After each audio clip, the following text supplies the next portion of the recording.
All right, and welcome everybody to another special episode of See Now and Know, which every episode is a special episode. Of course, if you want to support the channel, you can always do so by clicking, or I always say clicking, but scanning the QR code seen here. Of course, I'll never ask you for anything, but if you would like to support the channel in any way, any support is always appreciated. So tonight we have a real special kind of episode for you guys, a little bit kind of off topic, but we're going to go ahead and talk about some new news to me. Okay, I've heard of Bigfoot before. I think Sasquatch sounds a little bit better, but we're going to be talking with Captive Desk about the ShapeShifting Sasquatch, maybe get into some cryptid and alien things. And just so you know, I am here, ready and prepared. I'm not sure if this is what you wear to go for Sasquatches, but if anybody knows, Mr. Captive Desk will know. Also, you can check out his channel at Captive Desk. You could also leave your link in the chat if you want, in the private chat, and I can link you up. Okay. Yeah. All right. How you doing, brother? Doing good. Doing good. How you doing?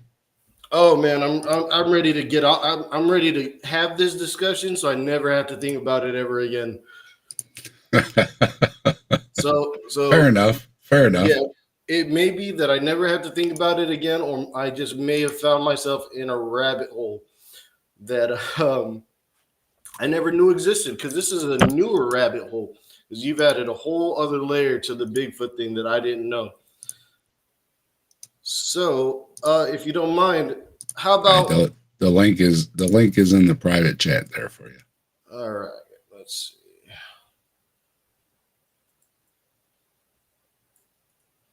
All right, copy. So here you guys go. Just if you want to check out Captive Desk channel, aka Dave, his link is right there. So I kind of have a short clip, and it kind of is where it started it all. Let's go ahead and just kind of watch this clip here of this stream that I was in. I didn't have my camera on because I was like playing a game or something like that. Right on. But let's see here. All right, let me where is it? Okay. All right, so this is where it got interesting. We can go ahead and play this. I think we already talked about this. How would you approach Bigfoot? My bad, I didn't mean to cut you off. Well, it doesn't matter because he can't see, because he's a foot. I'd probably shoot him. See? Yeah, don't have eyes. They're shape-shifting. You can't shoot them. Or ears, so it's no problem. They're shape-shifting? You don't know how to Shape-shifting. take down Bigfoot? Shape-shifting. Bigfoot's, He's a shape-shifting. Bigfoots Wow. most cryptids. Yo, that cracked me up, bro. I'm sorry. Lupin. That broke me. Most cryptids are shapeshifters.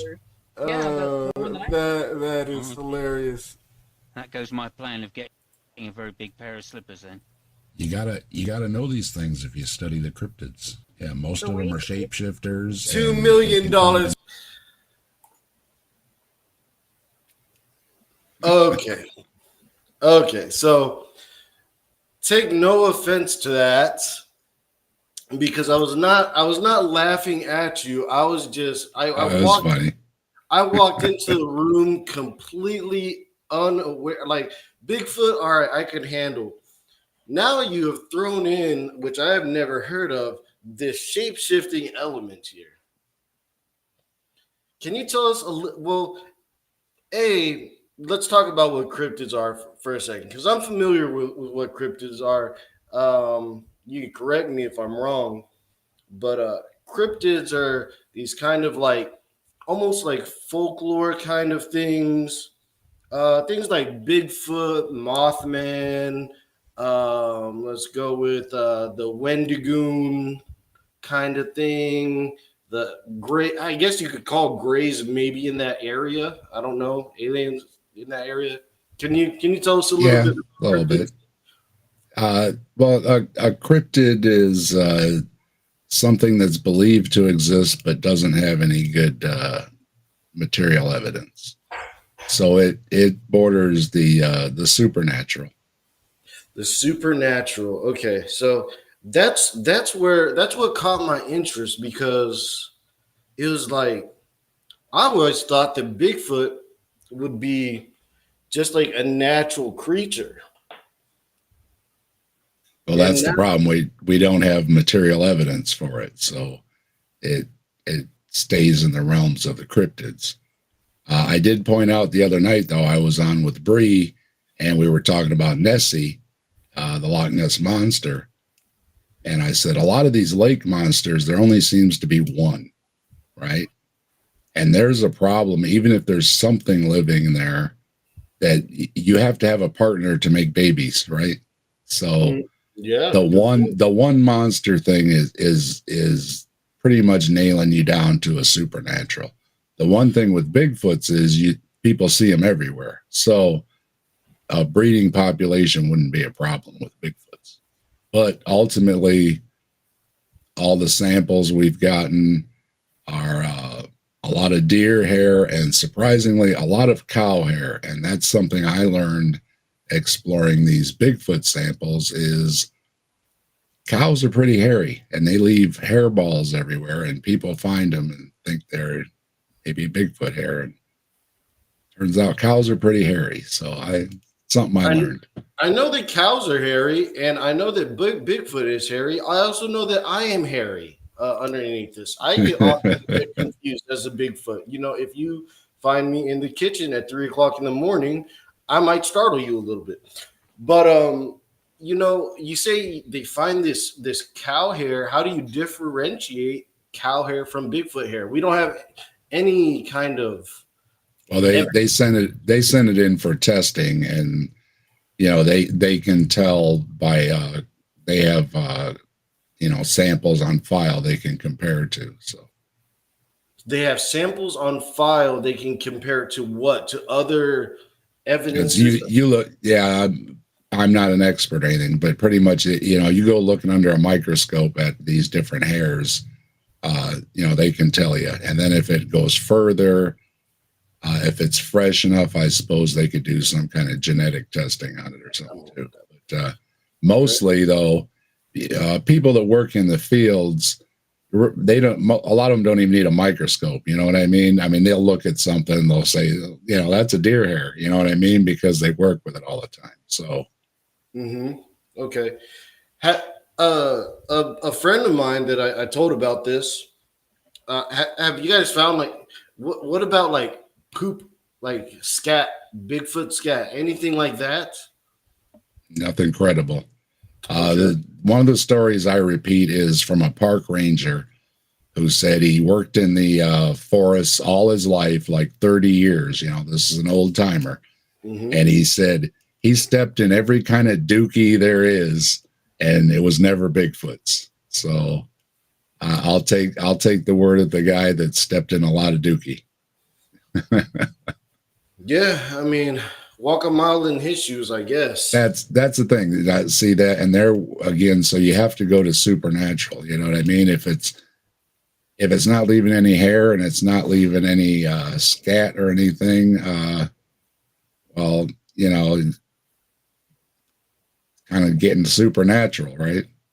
Well, ever since I was a young child, which has been not too long ago, okay, but ever since I was a young child, Bigfoot has been a thing probably before I was born, you know, and everything has turned out to be like a hoax and just folklore, maybe something to bring attraction to the town and everything like that. So I am, I'm not, see, me personally, what I do believe, like in things like I think there's probably animals that we maybe think are extinct in areas like the Amazonian jungles, possibly some things that we would consider Jurassic if you're like one of the older 40 million year old, whatever, how old the earth is, young earth, it's still old earth, even for young earthers. But I mean, you know, I think that these creatures could be landlocked in these places that are really hard to get to, and you got to traverse through like a lot of terrain, a lot of like heavy bush, wild predators, things that want to eat you, kill you, all things under the sun. So you got to go and find those things. So Well, it's a matter of size, though. I mean, when people cite that new discoveries are found all the time, usually it's smaller species.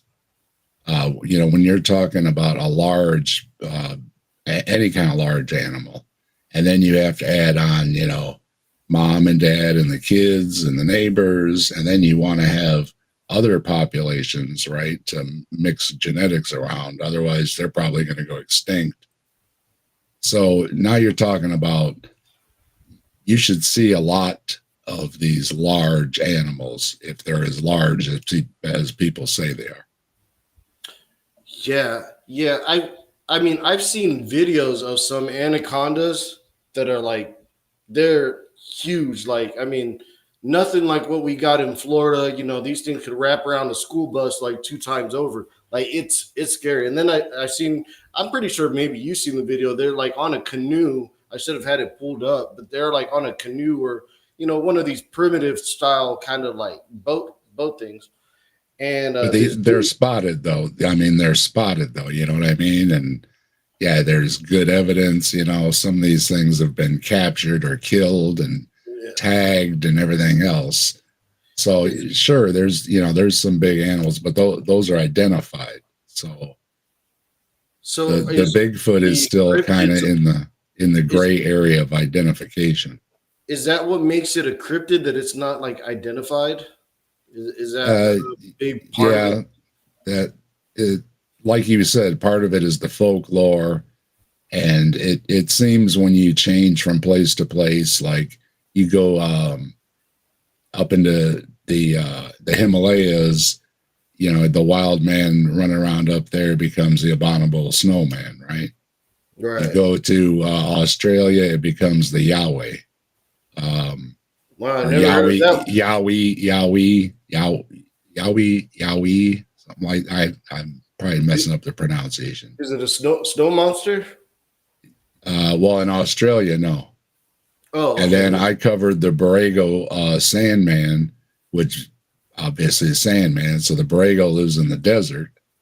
And then you have skunk apes that are in swamps, but they all seem to be big, hairy, bipedal things. So a lot of it seems to be, you know, Bigfoot has a lot of cousins, basically.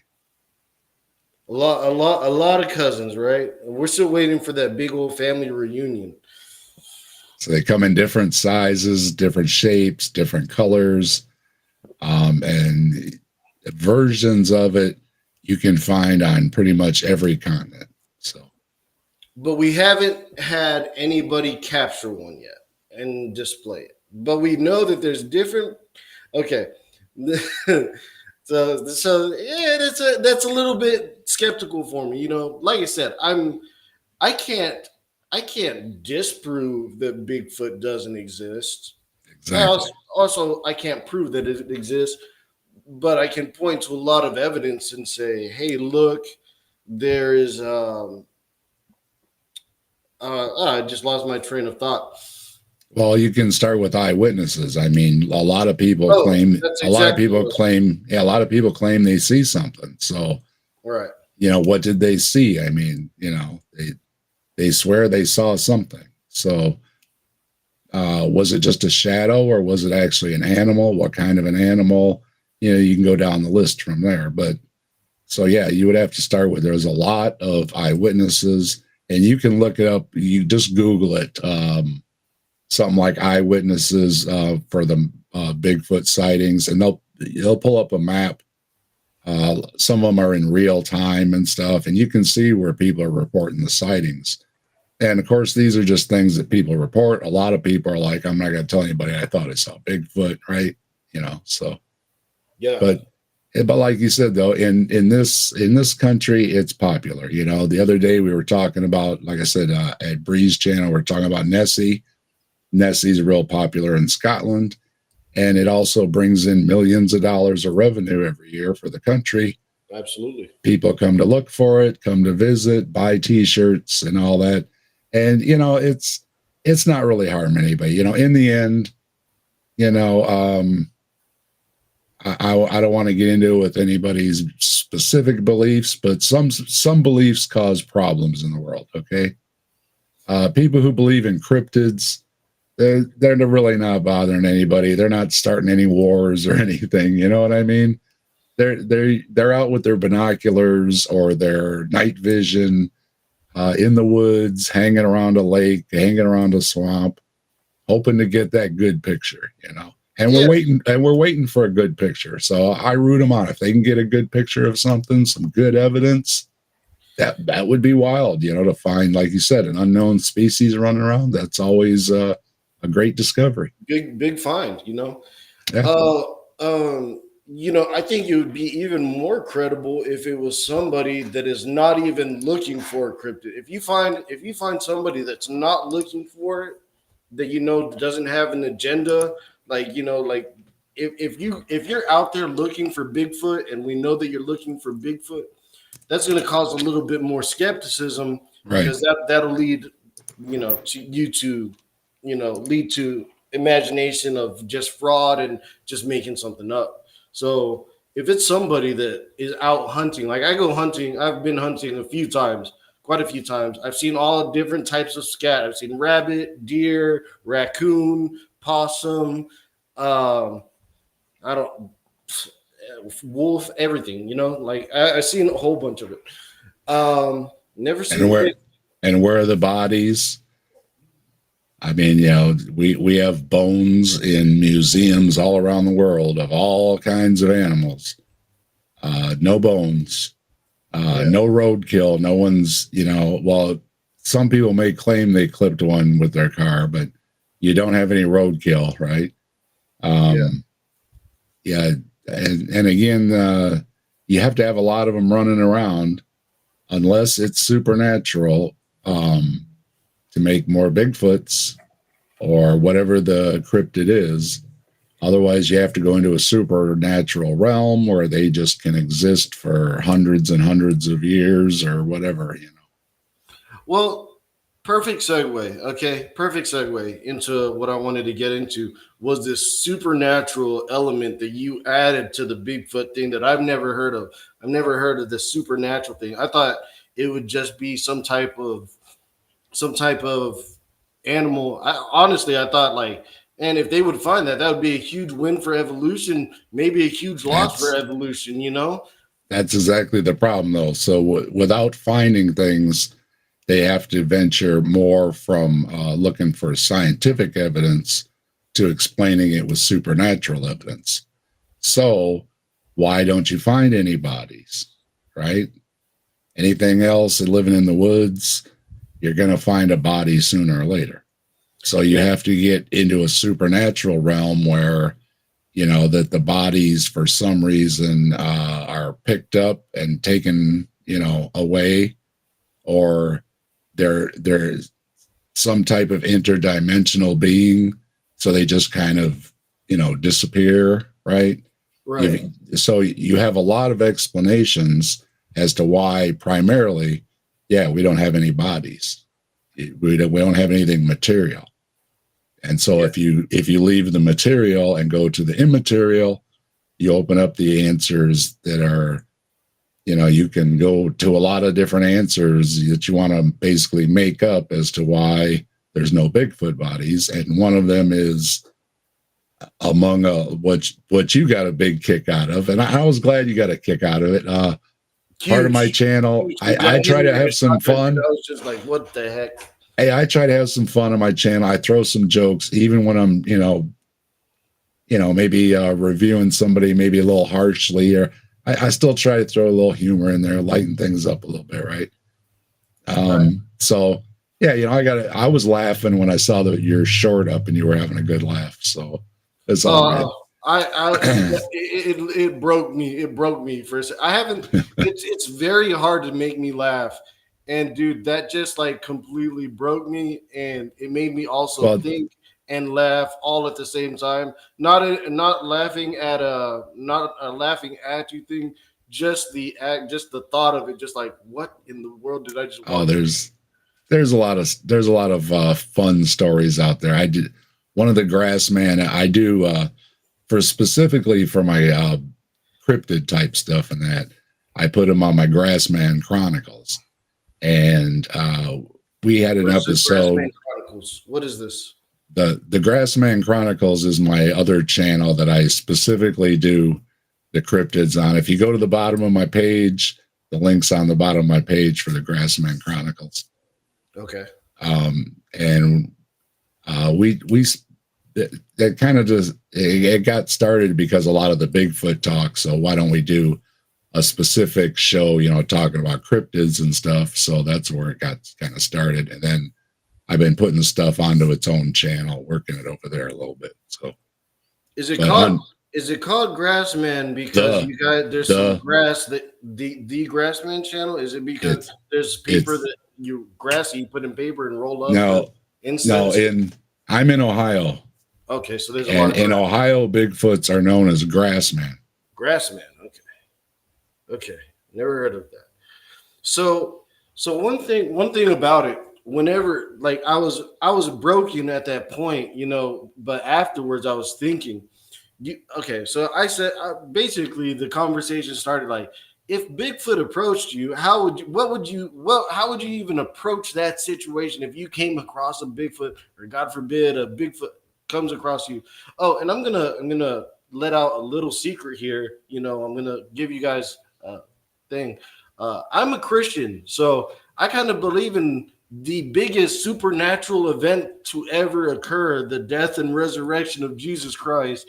So this is kind of in my wheelhouse as well. Right. As a believer, you're at least open to supernatural things. I'm more of a skeptic, all the way around. So, and Ape in the chat said something about, you don't always find dead bodies, but like we said, you don't find hair or scat or anything else either. So, and in amongst them are, things that are easily identified in the area, like a lot of deer hair. Right. So this is what I was thinking as well after you told me this. Okay, so you told me they shapeshifted, and then that broke me. But I said, look, if I ever came across a Bigfoot, I'd probably end up like I live in a place where everyone. If it's not me, my neighbor. If it's not my neighbor, it's my neighbor in front. If it's not my neighbor in front, everyone has some type of. You gotta put a cap in his ass. Exactly. Yeah, I'm not taking no chances. Okay. Now, if it can shapeshift, that wouldn't I'm pretty sure you've seen a lot of people have fired. Supposedly, they fired shots at him, and they still don't have one. So, either that or they just all got terrible aim. So, I mean, I'm not sure if the movie's called They Live, but the one with Roddy Piper. It's a cult classic. I'm guarantee you've seen it. Yeah. If I was a betting man, which I would put a bet on it. I would say you've seen it probably multiple times. I've seen it, yeah. And there's a moment whenever the cops come and they get him, and then he takes the cop's gun and he shoots him, and he says, "Oh, okay, so you get hurt just like us, like." And then the story goes on. So I would say, I would shoot him if he could shapeshift. That's one thing, but now if he's like phasing in and out of reality and the bullets don't do anything, now I'm kind of in a predicament here. Okay. So my question is, if this thing shapeshifts, what is it shapeshifting into? Like, is it anything? I've seen him talk about a lot of things. There was a video while they were in a cabin or something, talking about Bigfoot, and a moth flew through. And they said that could be a Bigfoot right now that shapeshifted. So you could be a moth. I've been stoned before, back in the day, and I've said the same exact thing. So, so this thing could shapeshift. Okay, so essentially, we're not even looking for a Bigfoot. We're looking for a shapeshifter. That's more relevant to me. And that's what I was pointing out, that a lot of cryptids can shapeshift. So that's the thing with cryptids; they come in what seems a lot of sizes and shapes and colors and abilities, and shape-shifting best accounts for a lot of those things in a lot of your cryptids. So why would you shapeshift into something that people would want to hunt down? Why not just live among the people? Well, like you're saying, you're out in the woods, right? And they see you when your buddy's coming, you're hunting, and you're probably going to shoot at something that looks big and scary. So it turns itself into a little bird and sits up in the tree until you go by. And okay, fair point. Because whenever I do go hunting, not only are we hunting, like let's say it would be for deer or something like that, but we'll have shotguns and stuff like that. It would be like the ultimate camouflage. You know what I mean? Right. And you said that they shapeshift into orbs, like and what else? Okay, now the orbs. Okay, now that's okay. Do you know anything about ghost stories? I know. Yeah. Are you familiar with Trey Smith? Well, as far as that a show or? Oh, you might like Trey Smith. Trey Smith. Trey Smith. Yeah. He's a Christian, but he goes into a lot of this supernatural stuff. And one big topic is about aliens, which I kind of want to get into that too, because I think you might be. I personally don't think aliens are what we think of as what like Hollywood portrays aliens. I think they're kind of something else. Depends who you ask. Yeah, but anyway, the orbs real quick. We'll get to the orbs. We'll explain the orbs. Okay. Ghost hunters for a long time have claimed that orbs in their photographs are ghosts. Okay. Right. Now we know that orbs are just a product of light flashing off like a dust particle. And when they took the flash, it shows up as these little orbs, right? And sometimes even nowadays, like I was out with my camera one night, and I think one of my security lights or something got in there. And sure enough, I had this little orb in my video, and I was like, oh, look, we got an orb, right? Mm-hmm. So if you get the light just on the right angle or some particles in the air, you get these things that show up, right? So orbs have been a big thing around that community. And I think it's kind of crossed over. And so, yeah, I heard that in one of these stories that the Bigfoots are using the orange orbs to interdimensionally travel from their homeworld. So now we're talking completely a natural creature into complete supernatural realm. Or it's an advanced alien. Okay. Whenever you say alien, what do you think of an alien? Do you think of an alien that comes from another planet? Yeah. Something from another planet. Okay. I would say they're interdimensional, and also I don't think that they're aliens. Like I said, well, I would. Yeah, you've got the biblical version. You've got your problem with traveling, faster than the speed of light, right? To even get to the next nearest star, you know what I mean, takes a long time, right? So a good explanation is, though, if you could interdimensionally travel, you could like basically appear wherever you want around the universe, right? So if you want to go visit another star system somewhere, you just say, you know, I want to go to star whatever XYZ, and then you would interdimensionally travel there, which would be like like an instantaneous thing, I would suppose. Yeah, that was a big thing in They Live as well. You know, whenever they went into the tunnels, they would have them like go onto this portal and it'd shoot them out. So like, and they had movies like Stargate and stuff where they had a portal where they could, you know, go around, and you know, like Star Trek and a lot of these sci-fi movies too. That's what they like when they're talking about warp speed. They're talking about warping space. So you can't, you can't travel, you know, that fast. So what they do with the warp is they squeeze space into a smaller area, right? So you warp the space. So now you don't have as far to travel. See? So now you can get from here to there across the universe in a short amount of time.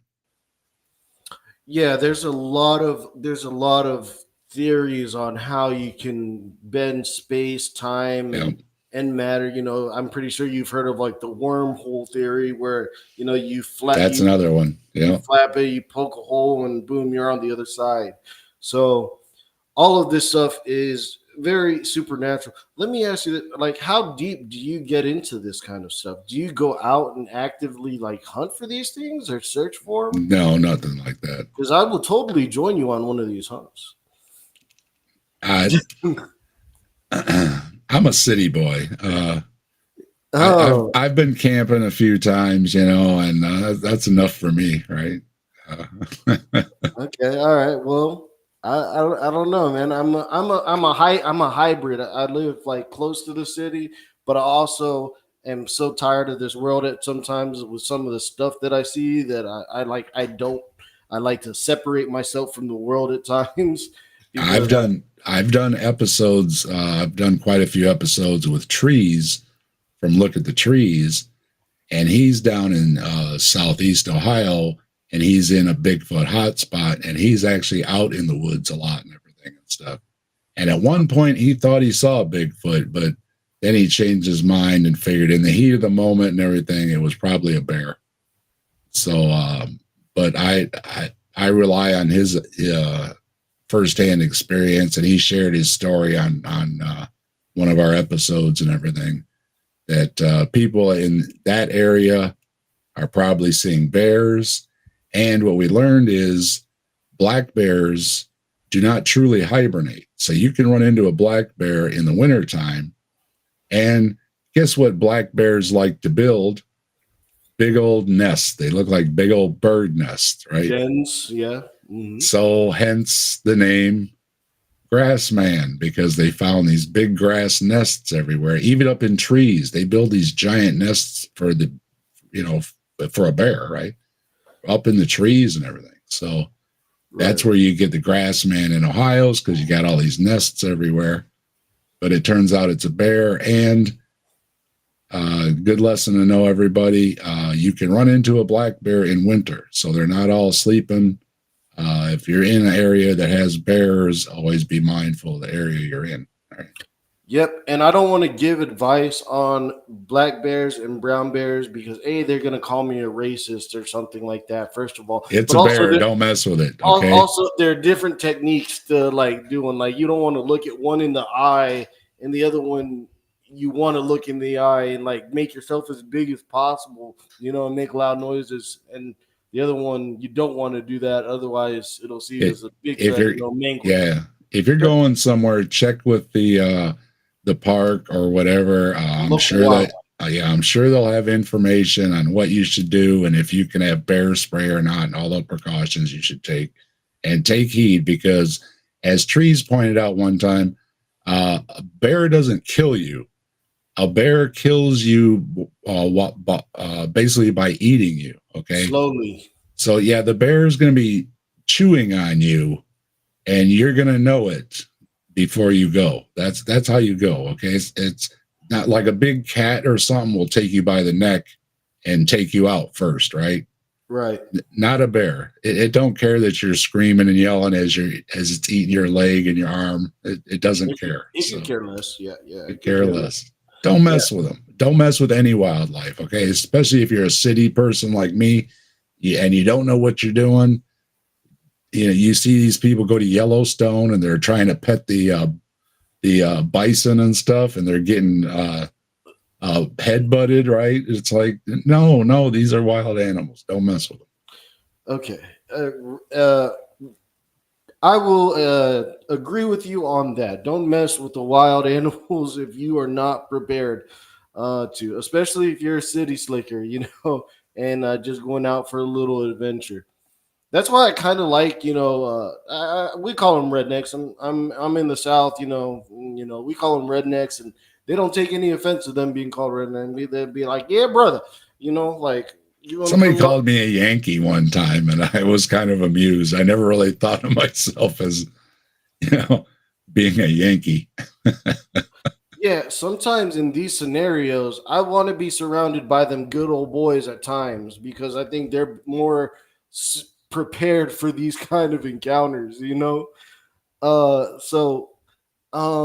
Yeah. But again, though, you know, you're out of luck. You know, let's step into the supernatural realm, right?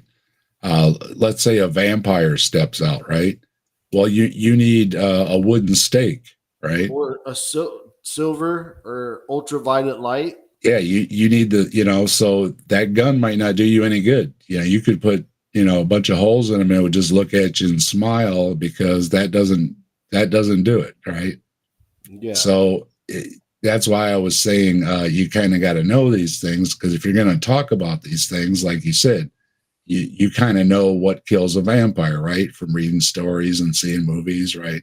Mm-hmm. So a lot of these things, yeah, they're in this supernatural realm. So that's why I commented when you said you'd put a cap in Bigfoot's ass, that, well, you can't do that if it's not material, right? Right. I'm still gonna try, because I mean, at that point, I don't know what would be. Do I just stand? Well, if you still think like a large animal, it's well, yeah, no, like I mean, if you thought a large animal was going to take you out, I mean, you have to make the decision, right? Yeah. But I mean, if you're just walking around just, you know, just to shoot it for no reason, well, that's something else, obviously. And that, you know, as a good hunter, or anybody else that's a naturalist, you follow the rules, right? You hunt in season, and you know, you have size limits on your fish, and, you know, all those kind of things. So now there are a couple places where it's illegal to hunt a Bigfoot. So it's illegal to hunt a Bigfoot. How do you even make that law? I know there's some crazy laws. There's a couple places you can look it up. There's a couple places that, yeah, you can't hunt a Bigfoot. I could, you know what? I could share. People, you know what? People look, like I say, people love the stories, right? And they love their Bigfoots, and the last thing they want is for, you know, like I say, somebody who thinks they can just go shoot it for no reason, when, you know, like you said, it might be a great discovery. So let's not, you know, shoot it. Let's, you know, if it's a great discovery, right? I'm going to break my rules for a second, and I'm going to give anybody who's in the audience watching a moment, because I could not find a censored version of this, and I can understand why shooting. Watch out! YouTube will nail you. I can understand. I mean, this is a kind of throwaway channel anyway. I got bigger plans for bigger things planned for the future. But you know, there's going to be some cussing in this. I couldn't find a decent censored version and a censored version without like any kind of music. You're going to break your rule. Your rule. I'm not going to say it, but the video is going to say it quite a bit. So I could see, but I'm just going to show you why I know exactly the reason why it would be illegal to not hunt a Bigfoot. So let me go ahead and just play this video real quick.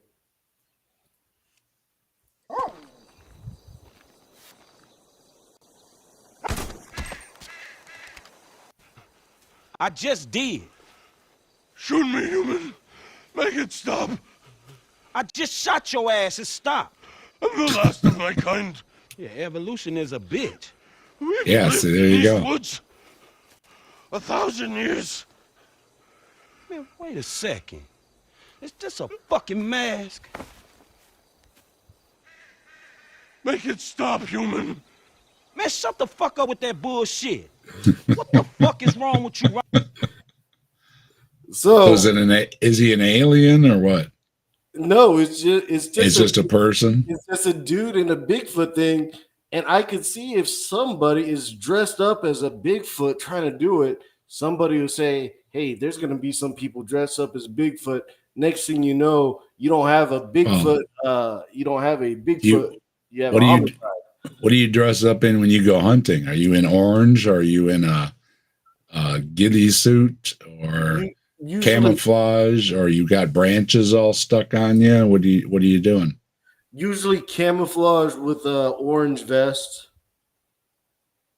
Yeah, the orange vest is because they don't see orange, so it doesn't work. But humans see orange, so Most of them, at least. well, deer generally don't. Like deer don't have that. Right, I understand. Yeah. So we do that for the safety of each other because sometimes we'll be hunting and there'll be other people hunting in multiple stands. So just to avoid crossfire, we want to make sure that we're as visible to others as possible. It's a safety precaution. But like I said, I can see some people that are all up in, camouflage and got all their netting on, and all maybe they're doing, bow hunting, some that to be more stealthy and everything. Yeah. I took the wrong one up. Okay. Yeah, no. So especially from a distance, because it would make you look that much bigger if you have all that camo and netting and branches sticking out. You know what I mean? Trying to blend in really good. So that's an explanation for some of them. And yeah. I was at a church that a lot of your viewers probably won't like, so I'm not going to mention what church it was, but it's somewhere out in the woods, and they would go hunting, and I knew this guy. He would go hunt on the property. It's a large property, right? So there's places to hunt. He would go in he was ex-military. He was a bad mother trucker. Let me just put it that way. He's a bad mother, but a sweet dude. Like honestly, he's very nice. Everybody over there was nice and respectful. And I was there for 3 months. I got to know him really well. But he would go out there and he would get sticks and grass, and he would put it on there, and he'd basically do like stealth hunting. Like he would get in there and he'd get them like up close. It was crazy how close he would get to some of these animals. And see there you go. So a lot of the origins, it seems, for a lot of these sightings do come from wild man stories, which are people that, said, hey, I don't want to be in with society. You can call them like a hermit, or, they've had a lot of different names where they're off running around in the woods. And if you're on your own, you're going to make your own clothing. It's probably not going to be, it's kind of going to be patchy together with animal skins and everything. You're probably going to have a big long beard and long hair. You're probably not going to be well groomed and well bathed and all these things. And you might be a little odd in your nature to begin with, right? And that's why you're out living by yourself in the woods, right? And these people probably want to be left alone. So it's maybe in their best interest to, snap some branches, scare people away, right? Start rumors of a beastie or whatever it takes to keep people away, right? And that's kind of the Bigfoot story. Bigfoot just seems to be want to just to be left alone, right? And people that are interfering in his area, he seems to want to just chase them off, right? So, yep. I have this other clip of a Bigfoot that is also from a video game. But I just want to say regarding the bush people and everything. I mean, dude, hashtag relatable. Am I right, bro? Like, who doesn't want to get away from this weird society? Sometimes we all do, right?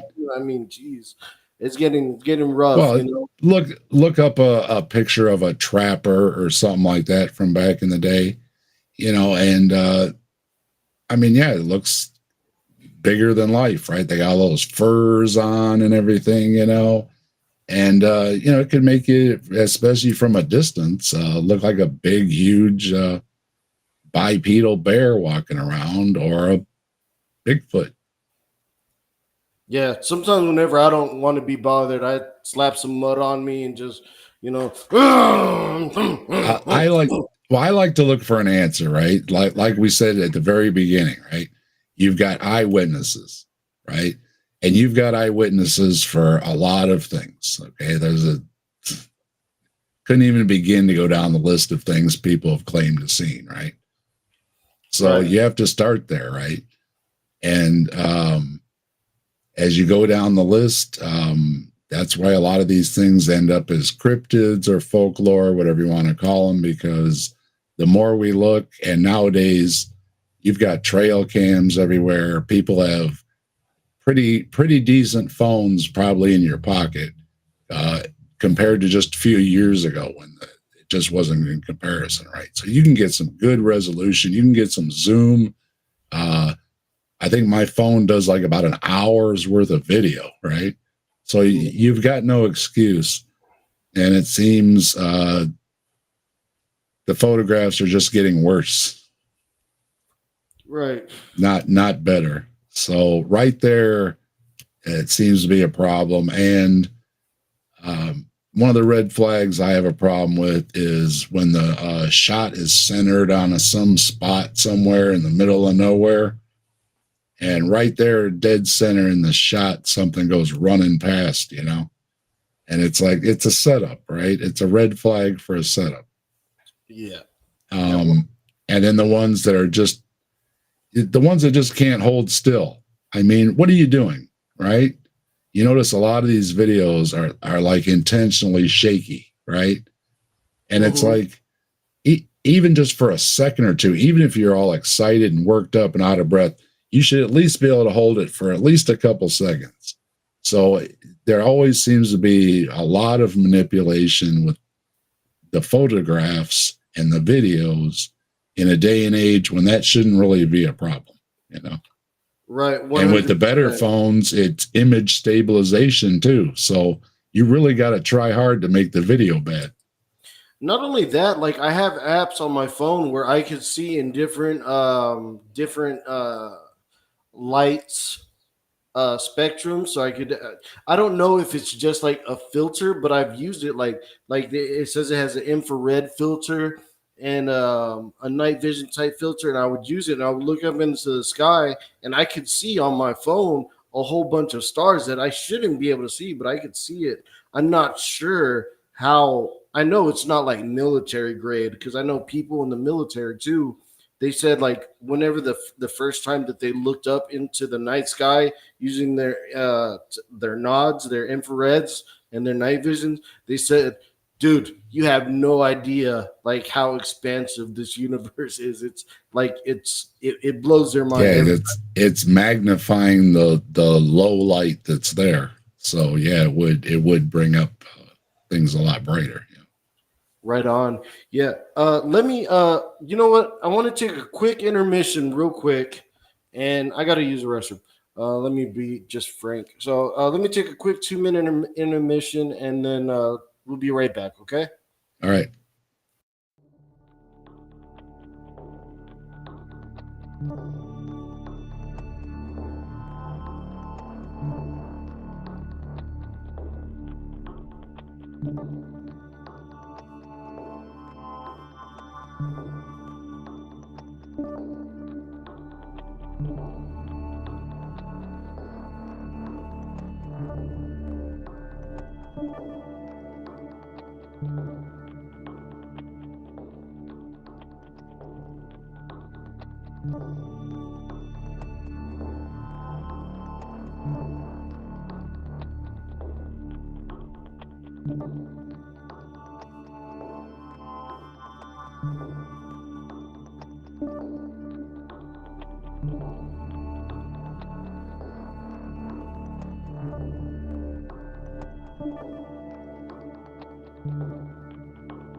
Okay, and we are back with my special guest today, Captive Desk, aka Dave. Again, go check out his channel. I'll go ahead and put it in the chat right there if you want to have a look at it. And apparently, he delves into all these cryptid kind of beings and everything. I look into all kind of stuff. Sure, yeah. You never know. You never do know. So that's what I said. I'm not gonna mock or laugh at anyone that says they've seen anything. I don't know what they've seen, And like I said, me as a Christian, I believe on the biggest and I really don't even like to call it a supernatural event. I think that kind of does it a disservice. It was literally something that changed time itself as we know it.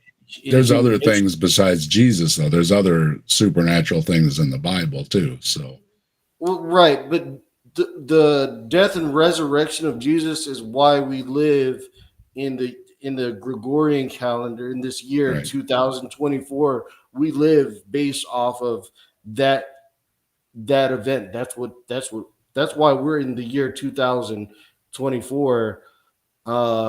Unless you're hold on to Jewish tradition and you go by like their calendar or whatever. Some religions have their own calendars on how old the earth is, but most religious people have us around the 6,000 to 7,000 year old range, which is incredible on its own because like I said, I'm not a doomsdayer, but I do believe that the end times are coming. I think that the Bible explains that the parameters in which the end times is going to be like, and I am seeing that just kind of unfold before my eyes. And I know the moment that I was born that I accepted the fact that my time is going to expire. Sooner or later, I'm going to die. I mean, that's just the cold hard fact. You can't escape it. So I know I'm going to reach an end time. Now, is it going to be the end times? I don't know.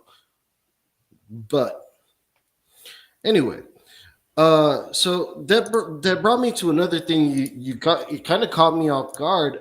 You said what do you consider yourself religiously? Do you consider yourself like you said an atheist, agnostic? Yeah. You could call me an atheist. I never really went by that. I just fell out of belief. I kind of outgrew it. My story is I call it cultural Christianity. When I was a kid and with my parents' influence. It was just the thing you did when you, especially when we moved to the other side of town.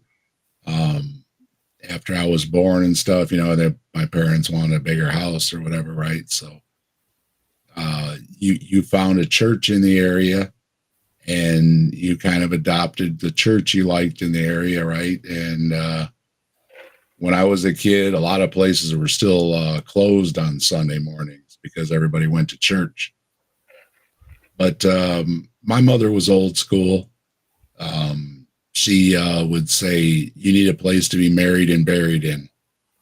So I promised her I would finish confirmation, which at Methodist Church was in 8th grade, and then you were a member of the church. So I finished that, and then I was pretty much done going to church. Okay.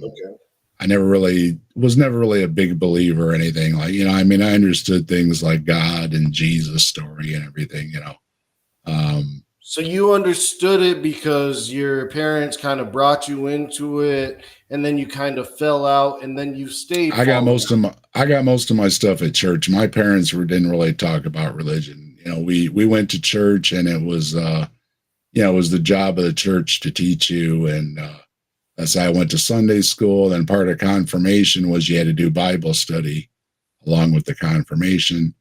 So, we did a lot of the Bible study classes and everything. So, I had a good understanding of the religion and everything. Yeah, you mentioned the vampires, and I've been thinking about that because there is actually a tale in the Bible, and I can't think. It was one of those. It was one of those cases in the Old Testament where God commanded that this race be eliminated, and I'm beating myself over the head because they were considered to be like some Nephilim type creatures. They would do a lot of blood sacrifice and everything like that, and that's where the modern day vampire story kind of grew about, the Romanian kind of vampire type thing. And I'm beating myself over the head because it's a big story in the Bible, and a lot of atheists like to point at it and be like, "Oh, this God, he's so evil, he told him to go wipe out and eliminate these people and do a genocide on these people." It's like there was a reason for it, though. There was a reason. They were killing children, and they were so evil that they needed to be wiped out completely. So, a lot of atheists I would meet. William Lane Craig's taken a lot of heat lately for that argument. Which one? That there was a good reason that everybody had to be wiped out. Oh, in the Old Testament, there's a number of times where people deserve to be wiped out. Well, it's the children and the innocents argument, that everybody had to be taken out. Yeah. I mean, if you didn't, but as far as the Bible goes, yeah, I understand the arguments. Yeah, if you didn't completely I've end been it, around. you would leave it open. I've been around for a while. I've heard all the arguments. Mm-hmm. But biblically, now there's also the argument, because I think you put it in your title, was the Nephilim, right? And if anybody knows who L.A. Marzulli is, he follows a lot of supernatural things, and he's big into the Nephilim. He finds giants wherever he looks, it seems, and he has an argument that he thinks Bigfoots are Nephilim. So there is a biblical tie as far as the Bigfoots to the Bible, if you go by interpretations like L.A. Marzulli uses, that the Nephilim are Bigfoots.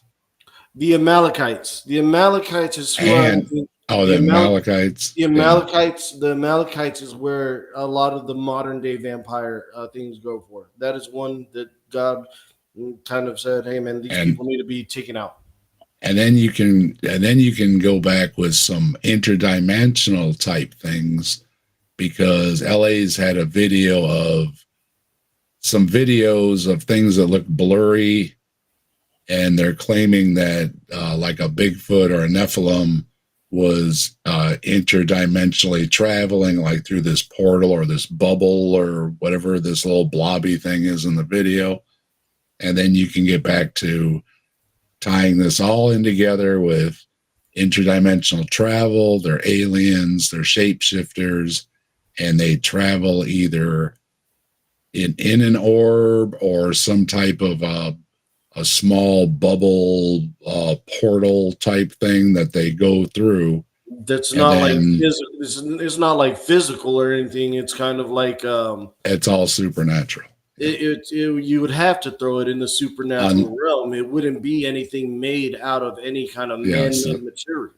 Unless you can ascribe to some kind of advanced aliens that have the technology that they're doing it from another planet, which is another explanation. But without, demonstrating any of that's possible, you still have to leave it in like a supernatural claim, because it's just saying they can do it without any evidence anybody can do it, right? Yeah, no, I mean, I know our military itself has very advanced cloaking and radar evading technology. If you're in the forest, it uses cameras. It uses cameras that will essentially reflect off plates off their armor. Right. And that's what I said. It's the ultimate camouflage. If you're out hunting and you want to look like a tree, and you can look like a tree, that's the ultimate camouflage, right? I mean, you look like a tree. So, that deer or whatever you're out after is going to walk right up to you because you look like a tree. So shape-shifting would be the ultimate camouflage. Kind of like octopuses do and stuff, they can actually change their body shape, to look bumpy or pointy or whatever, to match their camouflage colors too. So, yeah. I love octopi. Octopi are kind of like one of my favorite kind of creatures because they're super intelligent and they're also very delicious. And they're shapeshifters, right? They to a point they are some of the best. A material example of a shapeshifter. So I'm pretty sure you've heard of panspermia, where there's a giant octopus that came and seeded the earth, and lo and behold, we've came to this point. We haven't gotten the camouflage yet. The octopus have. I mean, they could have left it. According to Deconverted Man, I think it was a lobster. So I don't know. Oh, the space lobsters. The magical space lobsters. Big. Who knows? We haven't been there. We'll find out, I guess. Right. So yeah, it depends on your angle. Okay. If you're trying to explain Bigfoot naturally, then you have a big problem with, you have to have populations of them. If you're trying to explain them supernaturally, well, then you can just, create a story and explain that, they just really are good at hiding behind trees or whatever, and that's why you don't find them. And then you can go. They're good at Bigfoots are good at hide and seek. Then you've got the answers that become really complicated. And I think the more complicated they try to make their answers, the more problems there are with it. Yeah. Because you're just opening up all kinds of things. I would more believe that there's a large ape that's just really good at hiding behind trees than I would that it's supernatural and it's traveling around shape-shifting in orange orbs. But if you're going to talk about Bigfoot, I watch a lot of Bigfoot stuff, and and people talk about things. So, and it kind of falls in because I like orange. Okay, I got a lot of orange on my channel. I like using orange. I was going to say, why orange? You're like my sister. Why orange? I know it's a cool color, but well, it's basically I started getting into. Yeah, I got into the orange because it's like you see a lot of the monks and the Buddhist monks and stuff. They wear orange and stuff.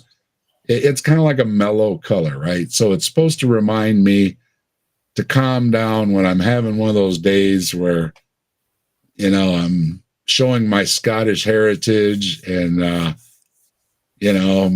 blood pressure's up a little bit, and I just need to remind myself to calm down, right? So it's supposed to help me remind me to calm down. Amen. I have a different way of doing that, but that's just knowing that Jesus is in control in my life, and the colors and everything. All of that is fine and all. Well, even with Jesus, sometimes you have a bad day, right? So Oh yeah, Jesus sometimes answer. Sometimes if Jesus does answer your question, which sometimes he doesn't do very often, sometimes he does, and sometimes whenever he does, it could definitely be the answer that you do not want. So because it up to the up with a Christian perspective, it's all about God's will. God gave us the gift of free will, so we can believe what we want. We can accept Christianity if we want. We can deny Christianity if we want. We recognize that is our God-given right. That came from God. Um, being with that being said, what kind of caught me off guard is that you said that you're an atheist. You're an atheist. Yet Yeah, you I mean, you can call me. I've never really gone by the title, but okay? You don't like the title, okay? well, it's not that I don't. I understand that people have to call non-believers something, but I, to be honest, I never knew what an atheist was. I never really heard the word or understood it or anything when I was a non-believer. So I always just, when people ask me, I just say I'm a non-believer. So that's pretty much what I've always said. Yeah, I would say the best you could get would be an agnostic, I think most humans know within their body. I mean, the funniest thing I heard from an atheist, one of those things where one of my video titles was "Atheists Say the Darndest Things." They said, "Well, if you're hearing a voice in your head, then you need to be locked up in a loony bin." As far as I know, every person that I know of, including me, has at least one voice in their head. You got a voice in your head telling yourself, "Hey, is this a good idea? Bad Yeah, idea?" what is it? Yeah, that's Mm, talking to yourself and getting an answer from somebody that's not yourself, I think, is the problem. That's yeah. So I would allow two voices in your head as a Christian, because I think that there's your soul. There's your soul that's gonna kind of saying that, and then there's also that spirit that's saying, "Hey, is that a good idea?" It's like your spirit is checking your soul thought, on whether or not you should go around with this thing. oh yeah, So I don't like that's the classic angel and devil on your shoulder, right? it And 100%. yeah, and should you do this? Go ahead and do it. And it's like, well, I don't know if I should. Yeah, so right. Yeah, if you want a depiction, that's perfectly acceptable. Now, if you're hearing four or five different voices in your head, then we might be going into kind of schizophrenia territory. But Well, even with the church, I mean, even with their exorcisms and stuff, that they still favor, people getting proper, psychological or psychiatric care when they're demonstrating that they might need it. So, I there was I've passed over some videos of some people. I was going to review them, and I decided not to because I really felt sorry for some of these folks, and I think they might have had some serious, issues they need to address. And I didn't think it was right to kind of mock them, because I'm like, no, that's kind of in bad taste, because the way they were talking, and then, the more they were talking about their past and everything, it's like, yeah, you've got a lot of things going on, right? So, some people, and again, I'm not questioning, that they had some experience or something, but some people are not in the good state of mind to have an experience in the first place.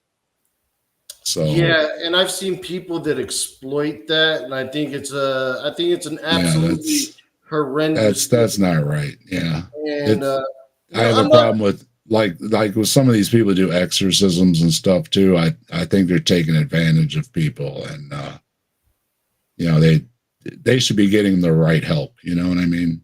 I mean, if you really care for somebody, you know what I mean, and they're obviously displaying serious issues, get them the proper help.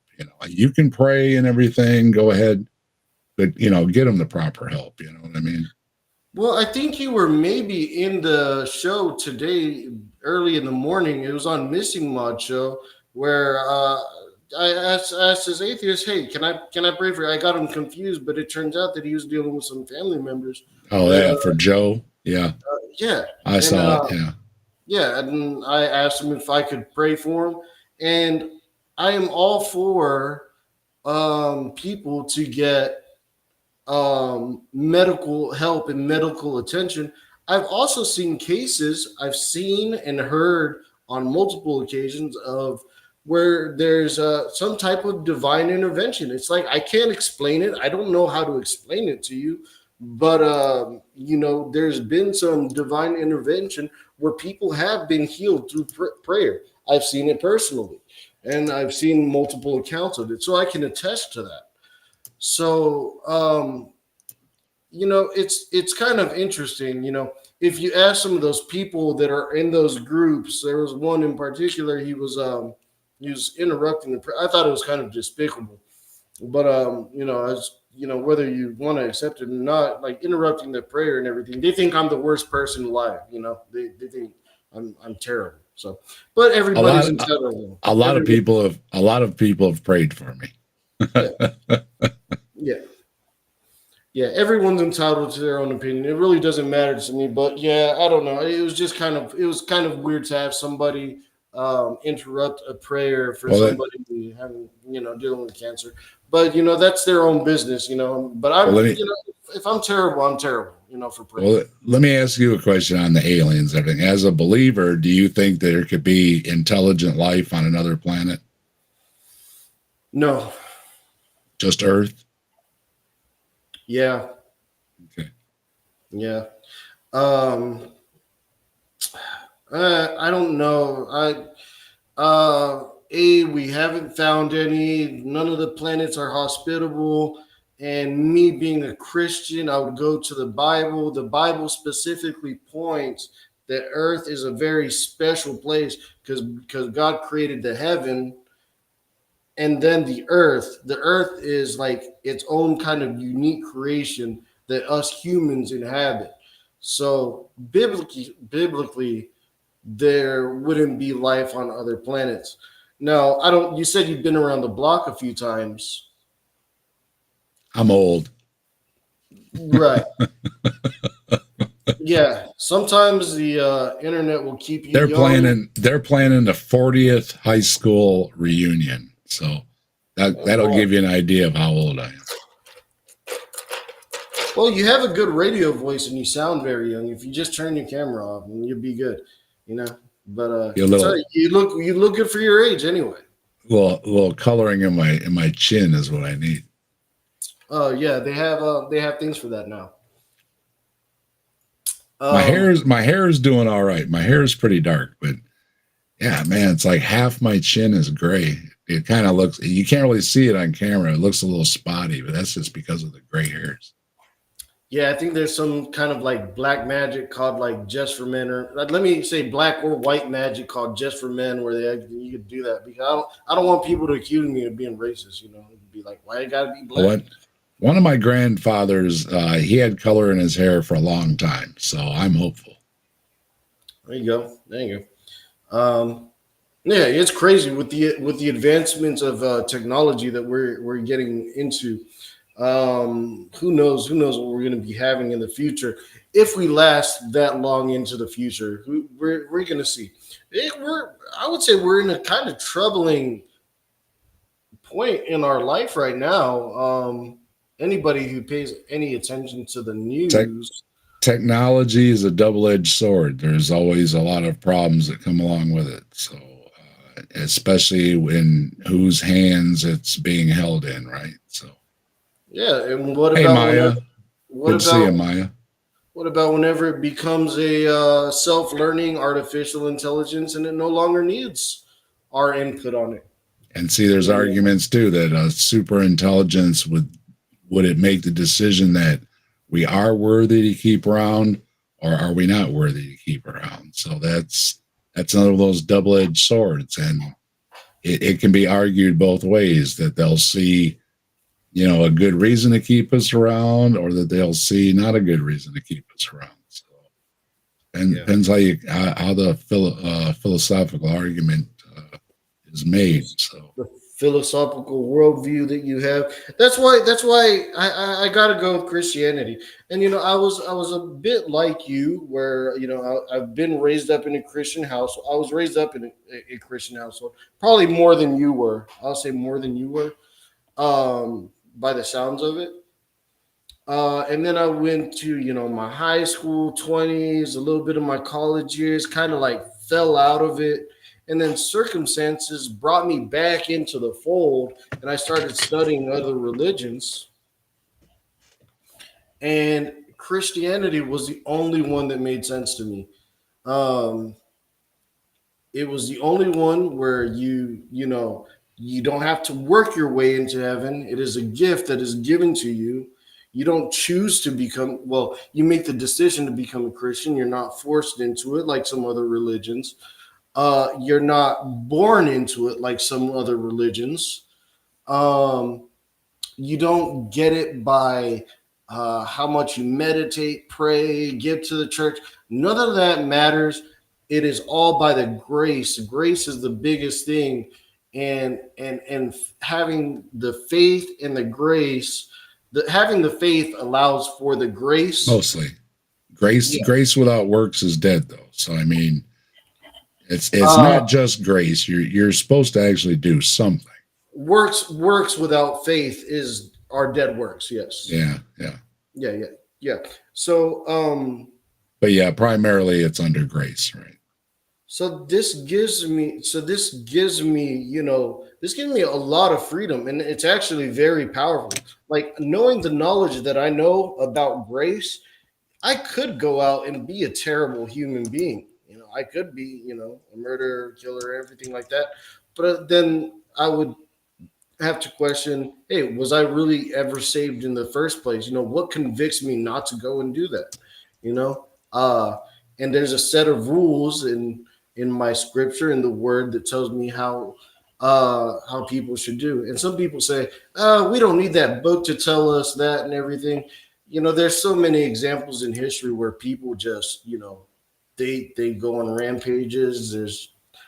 I don't need to go into the history, but because now these days you can't use certain words, even though they're historically accurate, and then you'll get dinged by YouTube and be called some type of phobe, some Islamophobe, xenophobe, whatever kind of phobia, transphobia, whatever, But there's been many of cases of history where people left to their own devices will lead to devious things. People suck. I mean, look at the history. I mean, we're just terrible to each other, and we just need to do better. I mean, yeah, and that's the thing. I realize that I have done evil things in the past. I've no doubt about it. I've been an evil person. I've manipulated people. I've stolen from people. I've done terrible things. And as a culture and as a society and everything too. I mean, I understand there was a time for tooth and claw just to survive, right? And you might have had to do terrible things just to survive. But today we can go to the grocery store, right? And we need to really start working on some bigger problems in the world, because too many, and if you're around the internet, a lot of people complain about things they really shouldn't be complaining about. You know what I mean? There's such big problems in the world, and Christians would agree. Jesus said, feed the poor and all that kind of stuff, help the sick and the imprisoned and all these people. And there's some good messages there for, how society should work and stop these damn wars, right? Oh, absolutely. I'm a pacifist. The thing is, in biblical, whenever you look at things in a biblical worldview, you know that the Bible is a book of prophecy. So all these things that two-thirds of it is prophecy. Well, I mean, there's that third is prophecy that's yet to be fulfilled. But we're seeing that prophecy A lot of happen. prophecy. We're seeing that prophecy happen before our eyes. To Christians, it's not a big deal anymore because we get it. We get it. There it can be a meteorite can strike Earth. Everybody could hit the red button at the same time. There's nothing as a human society that we can do to kind of stop some of the larger powers that are at hand here. When people are claiming all these things from Bigfoots to ghosts to aliens, do you think they're seeing something supernatural, or do you think that it's just mistaken identity like anything else? Is it as somebody that, like I say, you are open to some supernatural beliefs at least, right? So do you think it's possible that they're seeing something supernatural, or are they just mistaken? And that could be anything: a ghost, an alien, a Bigfoot, a demon, a monster, a vampire, whatever you like. As a spiritual being myself, I believe that I do have a spirit, and I'm occupied with the Holy Spirit. As a Christian, I accepted that into my life. I'm occupied with the Holy Spirit. So yes, I do see the world, and I do see a spiritual aspect in the world. Now, how far do you want to take that? That is a big question. I don't know. Would you want to purchase a house that there was a mass murder in? Like, even if you got a really good deal, would you want to buy that house? You get a really good, I've thought about that before. The topic came up before and we were discussing it, and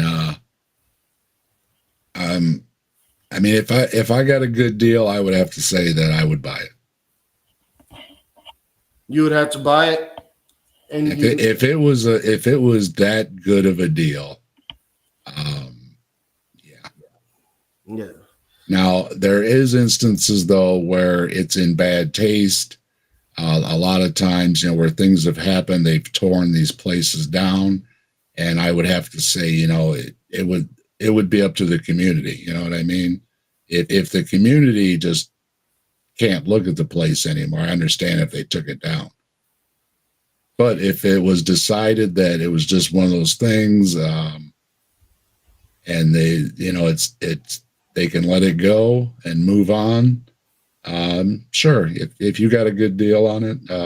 Now, see, I did a video. Speaking of, I did a video about the Amityville Horror. Okay, and the story was that a real event, or is that just fictional? Both. The real event was they got the place for a deal because there had been a murder in the house, so that's why they got the house for a deal. Mm-hmm.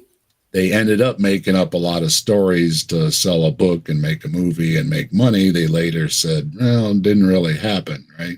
Yeah, but I think that person was actually jailed. I think some dude actually went crazy and he killed a whole bunch of his family members. Yeah. That's what I mean. That's why they got the house for a deal, right? So I would, you were saying you're talking about afterwards. I'm talking about you're saying if it happened in a house and you got a deal. Well, that's what the Lutzes got. The Lutzes got a good deal because nobody wanted to buy the house around there because they knew what happened, and it was so they got the good deal. But then still, it was basically out of their range. It was a big house, and it was on the lake with a boathouse. You know what I mean? It pricey, right? Even though they got a deal. So it'd be like, let's say you win $1 million in the lotto and you buy $1 million house, but then you can't afford the land taxes, right? That kind of deal. So they were struggling for money in the end is what it was. So they added in that, the ghosts from the past came back and we're doing all these things. The thing is, though, a lot of people have lived in that house is still there. It just sold recently, like a year or two ago, I think. Many people have lived there. They haven't had any problems. So I would have to question that is anything left over because something bad happened there, just how it would affect the community. Otherwise, yeah, I'd buy the house. I've heard of some things. I've seen some documentaries of these houses where people have gone and they said the best thing to do with this house is just to burn it down. Like they say that there's some kind of evil force like just here. Like they feel like an evil presence. It's like, and it's people that are not even like affiliate, and it comes from fairly credible people. Like some, depending on how credible you consider our police force, but even some of the police force say, "Hey, man, I'm not going in there, dog. Like, you know, you're on your call somebody else. I ain't going in the house." Like, you know. Well, it's again though. There's I don't people like that make claims about things, and like I say, somebody lives in the house, they claim it's haunted. You know, people move in and out of the house for the next 50 years. How many different people move in and out? You know, they don't have any problems. So sure. You have to go back to the source, and you know, some people leap to conclusions. Okay, you hear a bump in the night, and yeah, if you're looking for Bigfoot, it must be Bigfoot, right? If you're looking for a demon, if you're looking for an alien, whatever you're looking for, like you said earlier, if you're already looking for that, when you hear a bump in the night, well, surely it must be that, right? Yeah. But sometimes a bump in the night, it's automatically going to lead you to like it's your first thought, right? Exactly. Yeah. No, the mind is a powerful thing, and it can Sure. come up with some crazy things. And a lot of people think, oh, I heard something, and there must be a ghost in my house. Well, why do they think that? Because in a movie or in a book or whatever, they, you know, the ghosts are rattling chains in the attic or something, right? So, oh, I heard that noise. And yeah, it's not that you necessarily have to believe in ghosts, but yeah, like you said, that's the first thing that comes in your head. Oh, it must be a ghost, even if you're saying it laughingly, right? That's what comes to mind. That is stuck in your head. So in a way, yeah, anything like that, you are predisposed to it. Yeah, I try not to think about it so often. I don't know. I would be hesitant to buy somewhere where maybe somebody mass murdered like their family member. I would think twice about buying that house, to be honest with you. I don't know. Maybe it does depend on how good the deal is. I can understand why, just even if you didn't believe in, you know, evil spirits or anything else, just you know, not being comfortable in that environment. You know, there's a lot of reasons not to buy that, you know. Yeah, and nowadays they're supposed to disclose that kind of thing to you. So I think they have to. I think they've been have to like to disclose if there's been a murder taking place or some type of death. In that, I don't know. I haven't looked into it too much, to be honest with you. A horrible crime is one thing, yeah, but you know, as people die in their homes, you know, somebody's dying in their home right now, right? You know, I mean, so how far are you going to take it? Do you tear down every house that somebody died in? You see what I mean? Yeah. Again, I guess it would depend on what, you know, what the neighborhood, you know what I mean, what they went through, you know, or like with that school. You know, they tore down that school where that terrible thing happened because nobody wanted to even see it anymore, you know. So, you know, I can understand both arguments. It would depend on the situation and you know, and what the people in the community. Yeah. How they feel emotionally scarring. Yeah, right. Yeah, to look at something, relive that memory. Yeah, especially if it was like involved other people in the neighborhood, you know, type thing, and it would just be that eyesore bad memory, just thumbing its nose at you type thing. PTSD like crazy, especially if maybe you had a child involved in it. God forbid, you know. Right. So yeah. It would depend on the situation. But as far as would I be scared or anything like that? No. Well, you never know until something happened. You know, it's never that. That's the thing. That's the thing. Nothing's ever happened. You know what I mean? That is the thing. I've never had a bump in the night. No Did you go to haunted aliens. houses? No, yeah. We used to go through the thing when we were kids and everything. Yeah. Now, have you ever gone to like good haunted houses? No, Like where they like chase you, they'll touch you, they'll grab you, anything like that? And you'd be not like, really. yeah, get me out of here, you know, like, I- are you too big and tough for that? No, I mean, my heart is older now. So, I mean, I don't need all that starch to the heart like that, right? I got to save that for Mrs. Desk, Have you found her? I've got Mrs. Desk. Okay, that's good. You found her. So she's not a shapeshifter as far as you know. She shapeshifted my heart. Wow. Hey, that's a good answer. That's a good answer.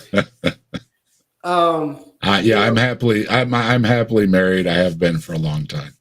Okay. I've got 2 boys and they're grown and they're fine young men. And yeah, I have a house in the suburb with a dog and 2 dogs and a cat and a garden. And I'm right there in Joe Average, Midwest American type fella, I guess. That's great. I am happy to hear that. And I'm Joe Average. I'm average height. I have brown hair, brown eyes. I mean, when they start doing those sketches of people at the police artist, I'm in trouble because I'm Joe Average. I look like half those sketches. Yeah. Let me show you this video of the second theory of Bigfoot real quick here. Also from a video game. You may have heard of it. It's called Red Dead Redemption. Yep. Yeah, pretty popular one. This was from Red Dead Redemption 2.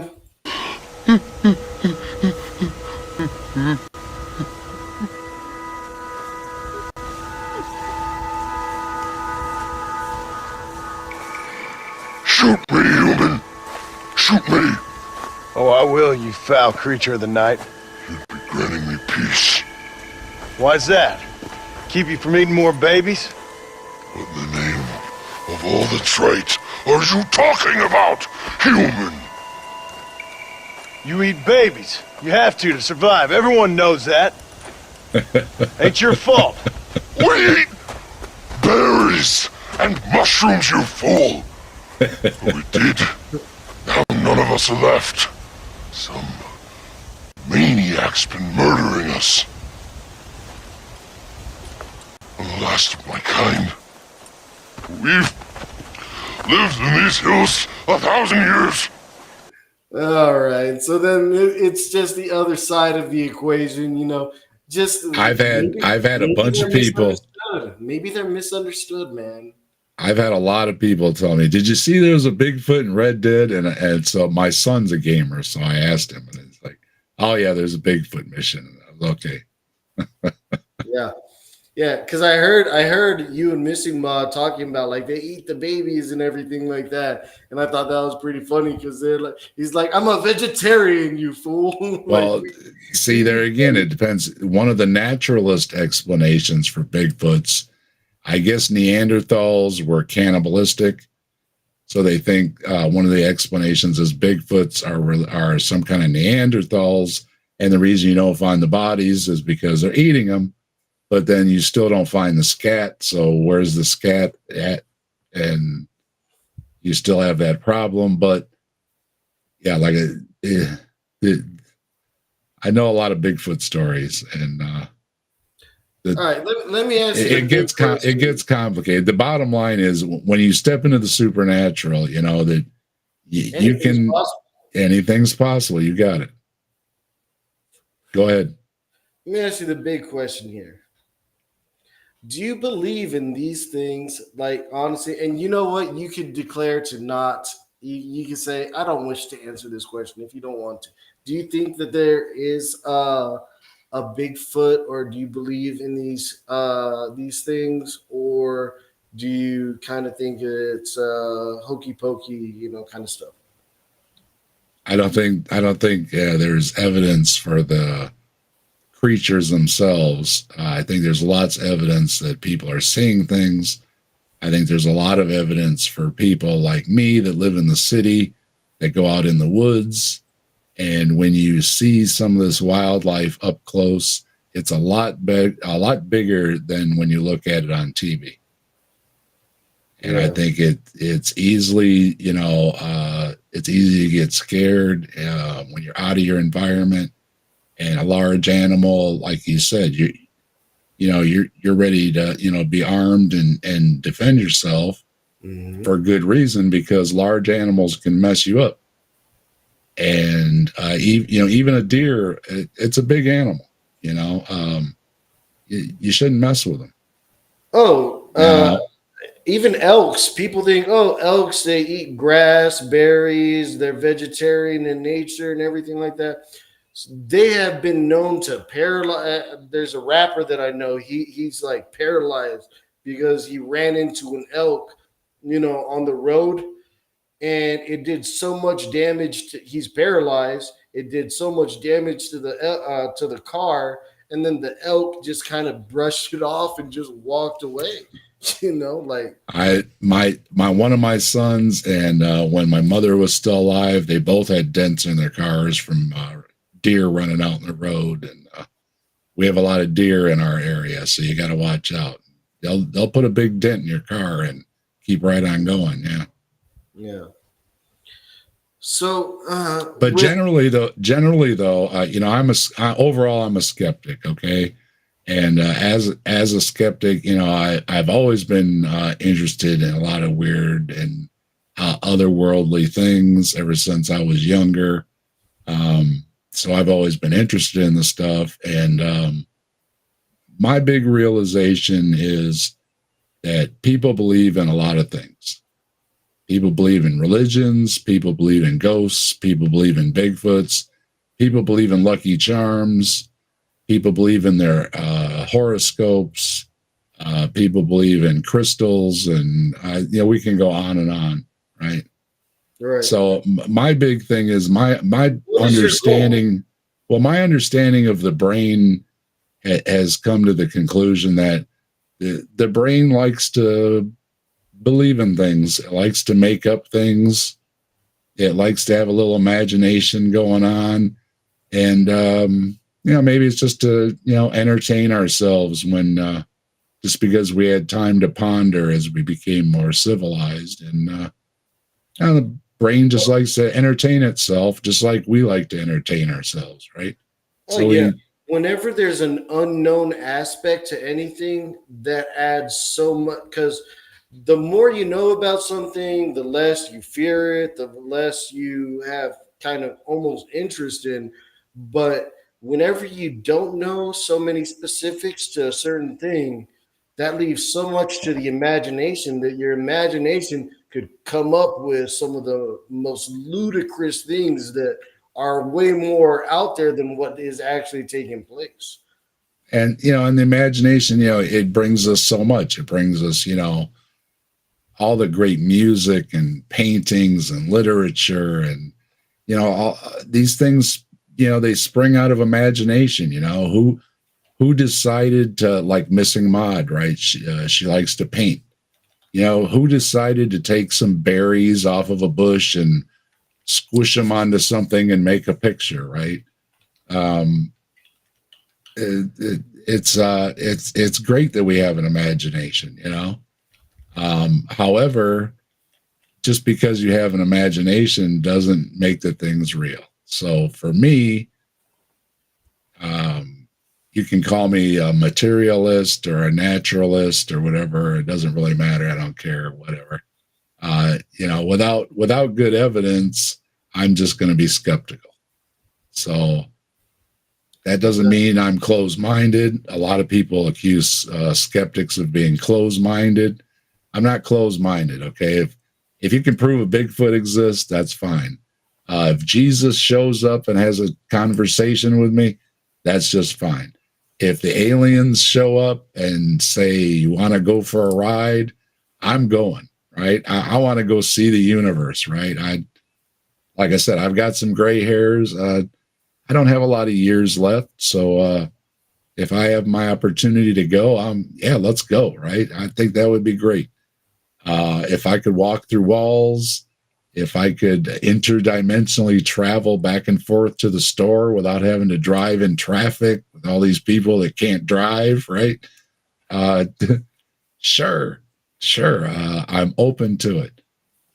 So far, though, I'm a firm skeptic as far as any supernatural claims should be. And no offense to you, I'm skeptical of supernatural claims in the Bible as well, because I'm a skeptic. That's what I am. Sure, it's, you know what, it's, I'm gonna say it's good to be skeptical of a lot of things.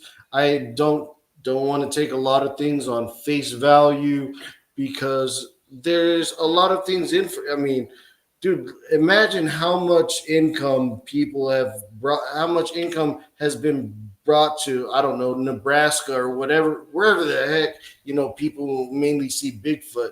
People just travel there, or like Arizona, where Area 51 and aliens, like, the whole town's based on alien and merchandise, how much money that generates, So, I mean, it's good to be skeptical. Blah, blah, blah, blah, blah. Yeah. What's up, Nitty? How you doing? It's good to be skeptical of these things. My question, I guess, with me being in the Christian hemisphere, in the Christian circle, is I find that there's a lot more evidence for the fact there's eyewitness testimony, there's historical evidence, there is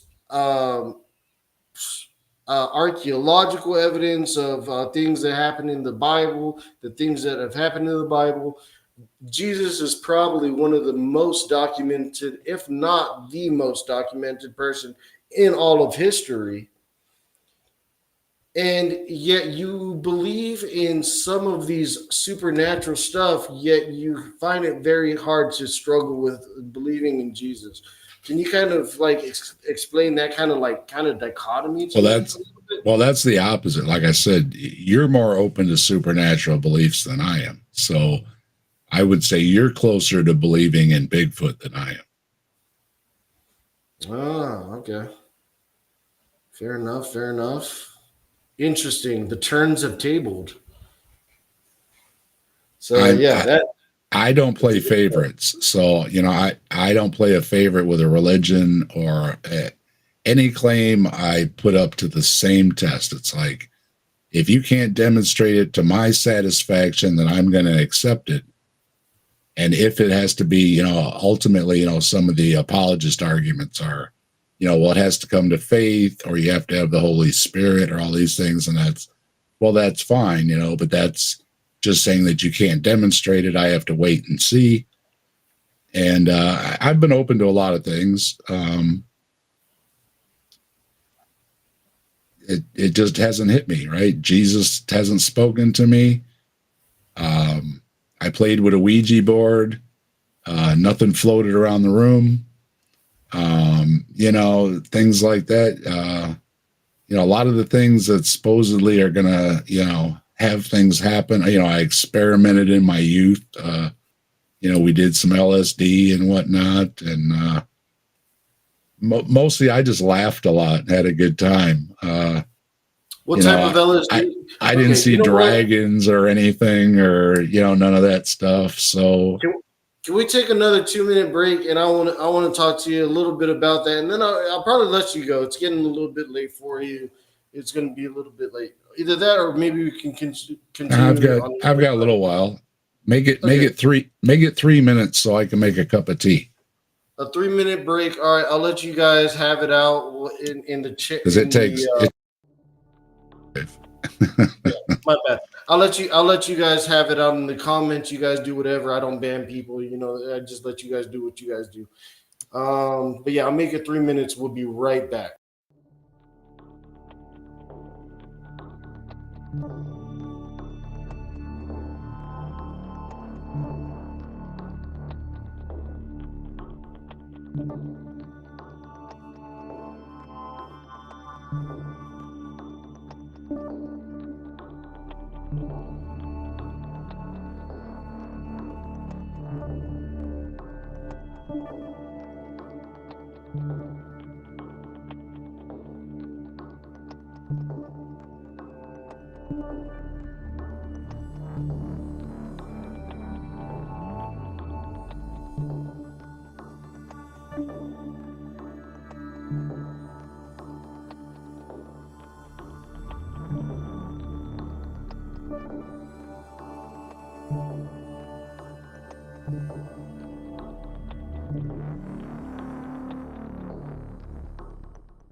All right, and we are back. Well, I am back. I'm not sure if Dave is back yet. I'm sitting back down here. I got my tea. Okay. All right. Fix my stuff back up here. Okay. All right. So let's just say, for the sake of self-incrimination or anything like that, you know somebody that's taken some types of psychedelics and everything like that.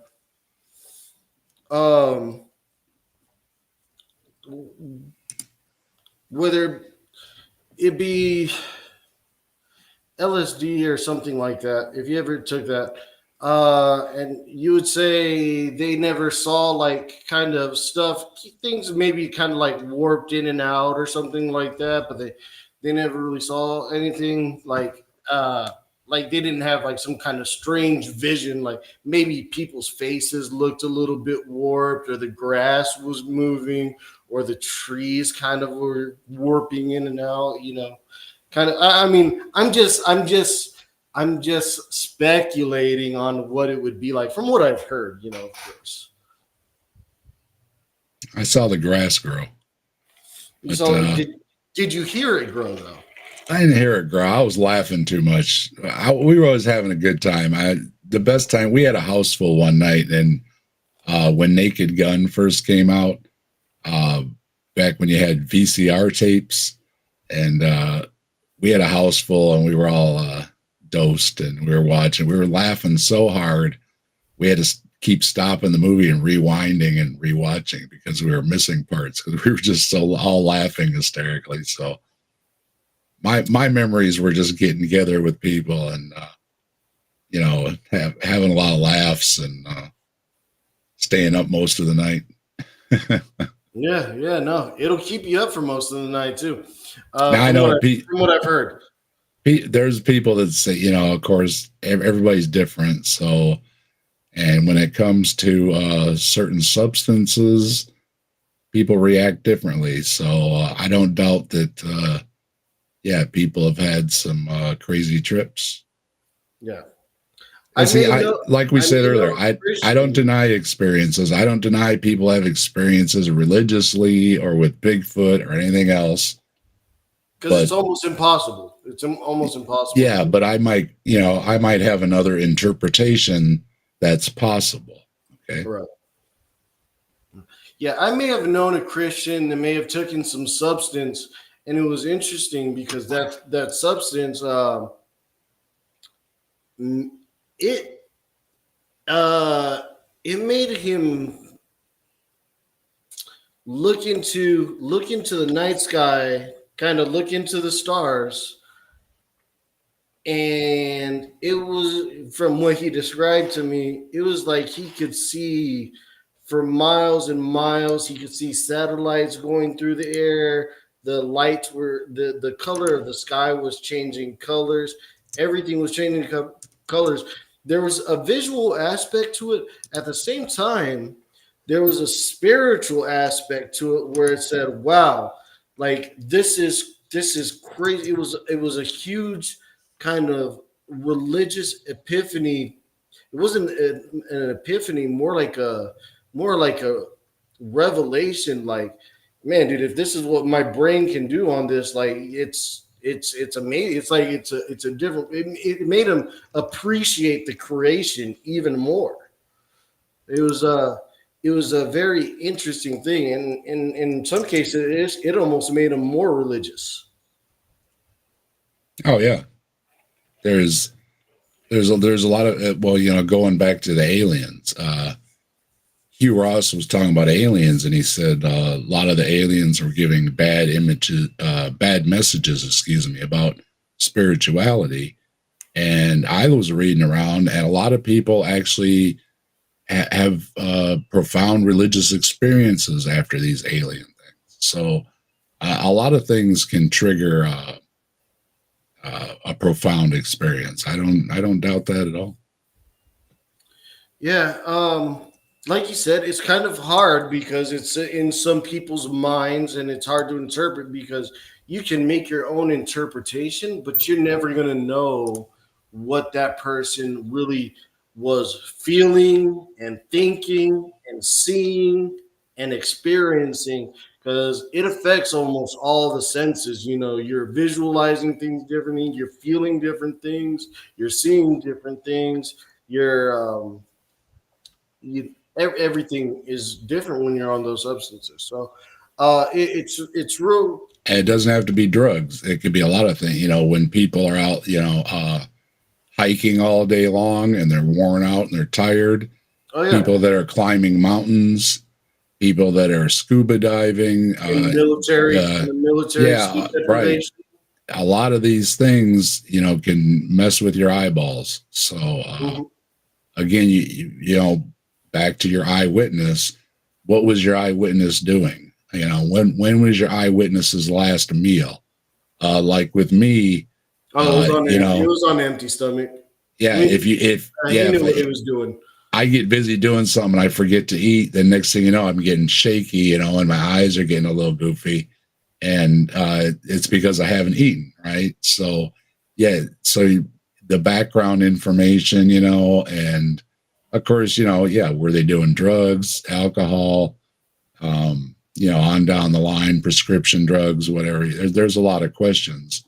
So just saying an eyewitness claim, which is something the Bible does, they say they have eyewitness claims, and it's like A lot of them. well, that's great, but still, though, you have a lot of problems just saying eyewitness claim, you know, with a full stop, because I have a lot of questions about an eyewitness. Like I was just saying, there's a long list of things you have to go down for the eyewitness too. So yeah.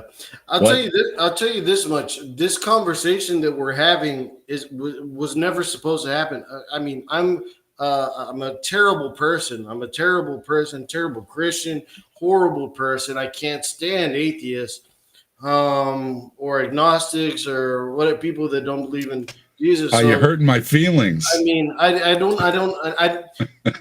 to me, this is almost like a divine intervention. I don't know how I'm sitting here talking with. It's almost like having a civil discussion, isn't it? It's crazy. It's crazy how that works. You know, like it's like, you know, if you're not a constant jerk and, you know, just respect each other mutually and have, you know, you could have a conversation, you know. Well, you know, we could argue a lot of these things, but, you know, like I said, yeah, I've been at this a long time. So to be honest, I really don't want to have a lot of the arguments. Oh, I'm so sick and tired of the arguments. It's great. I kind of had. Yeah, if I have to hear the kalam one more time or anything else, you know, I'm just gonna barf. You know what I mean? I'd rather just have talks like this. You know what I mean? Like, what are you open to? What are you not open to? You know, things like that. I mean, yeah, everybody else can have all those philosophical arguments. I've had enough of them. Yeah, no, I mean, I'm okay with the philosophical arguments or discussions. Yeah, I've heard them for the last time, though. You know what I mean? That's all. It's like like the one you were having you were having earlier. It's like, bro, I've heard it a million times, and honestly, I did accidentally hit the back button on my phone, and it kicks me out. But I had no real desire to jump back in there and, you know, go into somebody's personal beef about, you know. There's the thing. That's the problem. I mean, you know, some of the things, you know, we have to address, even when they're low hanging fruit, so to speak, because they surface, you know, and when they come back around, for some people, you know, they've never heard the Kalam argument or whatever. It doesn't matter what. I'm not picking on that one. I don't even know what you're saying there. The Kalam cosmological argument. William Lane Craig uses it a lot. Okay, I've never heard of it. Okay, I've heard it too many times. Can you give me? Well, if you heard it too many times, can you give me? I believe it's the first cause argument. Like what is it like about the creation account? Everything that has a cause must be caused, so there has to be a causer. Oh, like a cause and effect kind of thing. Yeah. I mean, I believe the ultimate problem, though, is, you know, if everything has to have a cause, then it always gets thrown back. Then what caused God? And then God's uncaused. Well, then the universe can be uncaused. And I think that's one of the things Deconverted Man was pointing out earlier, that some of these arguments don't get anywhere because, you know, it's not constructed well. You know what I mean? Oh, the reason I wear sunglasses, is just to kind of protect, like, it's from the Bigfoots. That too. I don't want them to look me in the pupils, you know. I don't want them to look me in the eyes. I don't know how they react, you know. He said at the beginning he didn't know what to dress for to go hunting Bigfoot. So. No idea. I was gonna wear camouflage, but then you wouldn't be able to see me. I'd be like John Cena, you know. You just can't see me. You know, it's. I found you particularly interesting. I think you have a very good like radio voice. Like I can sit there and like listen to you talk. I have to do something with my voice. A lot of people have said things about my voice. I'm gonna have to find something to do with it, I guess. Yeah, man. Do podcasts with me. I'll get a better mic so I don't sound so echoey. If you feel like it. We can make it a once in a year. We can make it a once a year thing or something like that. Yeah, I'm always down to do stuff. Just so for your religious people, I did voice God in a video. So my ego is pretty big. Somebody asked me to do the voice of God because they said, yeah, I have a nice deep voice. So they thought it would be a good God voice. So I'm up there with Morgan Freeman and Whoopi Goldberg and George Burns. I played God. So. Yeah, if you really had that good of a voice, I would go with the. Have you ever seen the movie Dogma? I don't think so. That's crazy, dude. How am I the Christian that have seen the Jay and Silent Bob movie Dogma? I'm sure you've seen Mallrats. I've seen Jay and Silent Bob. Yeah. Yeah, They are. They had a movie called Dogma, and I might have seen it then. I might have seen it. It kicked up the Catholic Church in a tizzy, but it really wasn't that big of a tizzy. But it was kind of interesting. It had like Jesus or God as a woman and whatever. And whenever she spoke, like people's heads would explode because they couldn't handle it and everything. So if you're doing that, then maybe you're onto something. But hey, I've got a great face for radio. I appreciate that. There you go. Here, let me stroke your ego a little bit. I shaved and everything. You prepared for my stream? I always do. I'm old school. Nothing bothers me more, and I don't want to pick on anybody or anything, but nothing bothers me more than people that go on camera and have their hair messed up. It's like I just want to reach out and comb their hair. It's like, or at least put a hat on. Put a hat on. That's right. That's what I used to do. Yeah, when you get that knock on the door first thing in the morning, it's a meter reader or something. Yeah, I put a hat on. I don't answer the door with messed up hair. Yeah, it was crazy. I just saw a comment and I can't find it right now. Robin's great. She's a great part of the community, and she's a good sport too. No comment. So anyway, yeah, I don't know. I'll just put it at that way. So yeah, getting back to Bigfoot. I mean, what is like the ultimate cause? What is the ultimate cause? Like the ultimate goal here of these cryptid researchers and everything. What if they actually find one? What do you think? Do you think that would move humanity or move of our depending on the cryptid? Now I think possibly, very remotely that you could find Bigfoots. Okay. Just because, a big hairy creature running around the forest. Okay. It doesn't sound too far-fetched. Now, I mean, that could literally be me. Bro. One of my problems though, is their size. Okay. You get 6, 8, 10 feet tall for a Bigfoot, and it can supposedly just whip through the woods like nothing. You said you've been hunting. It's not easy walking through the woods, is it? No, so I have a problem with a huge animal that can just gracefully disappear uphill through the deep forest without making a sound and without tripping and falling, without stumbling. There's just so many things with the size of the animal, how much food it would need. And when you move to things like the Yeti, they're living on a mountain. Again, that animal needs a lot of food, right? So there's so many problems with the size of it. And that's why I said earlier, discovering a new species that's really small happens a lot. A large one, there's a big problem with a large one. So if we could scale the Bigfoot down to a small bipedal that's more elusive, then it becomes more possible.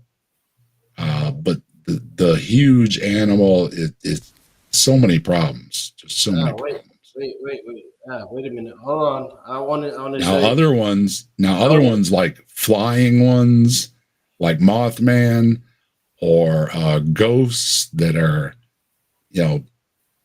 supposedly defied the grave and everything. Now you're talking about, a whole other realm there. Yeah, let me show you how quick some of these bears can move here, real quick, and honestly, how kind of quiet it is. So check this out.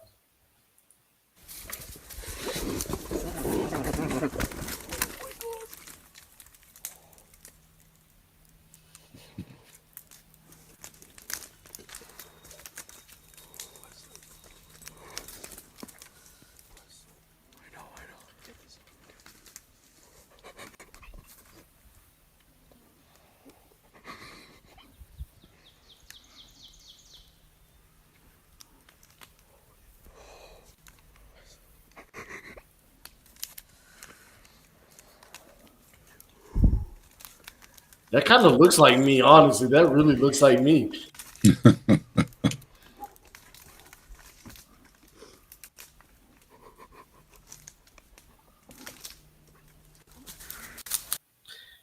You'd be surprised at how quick these animals can move.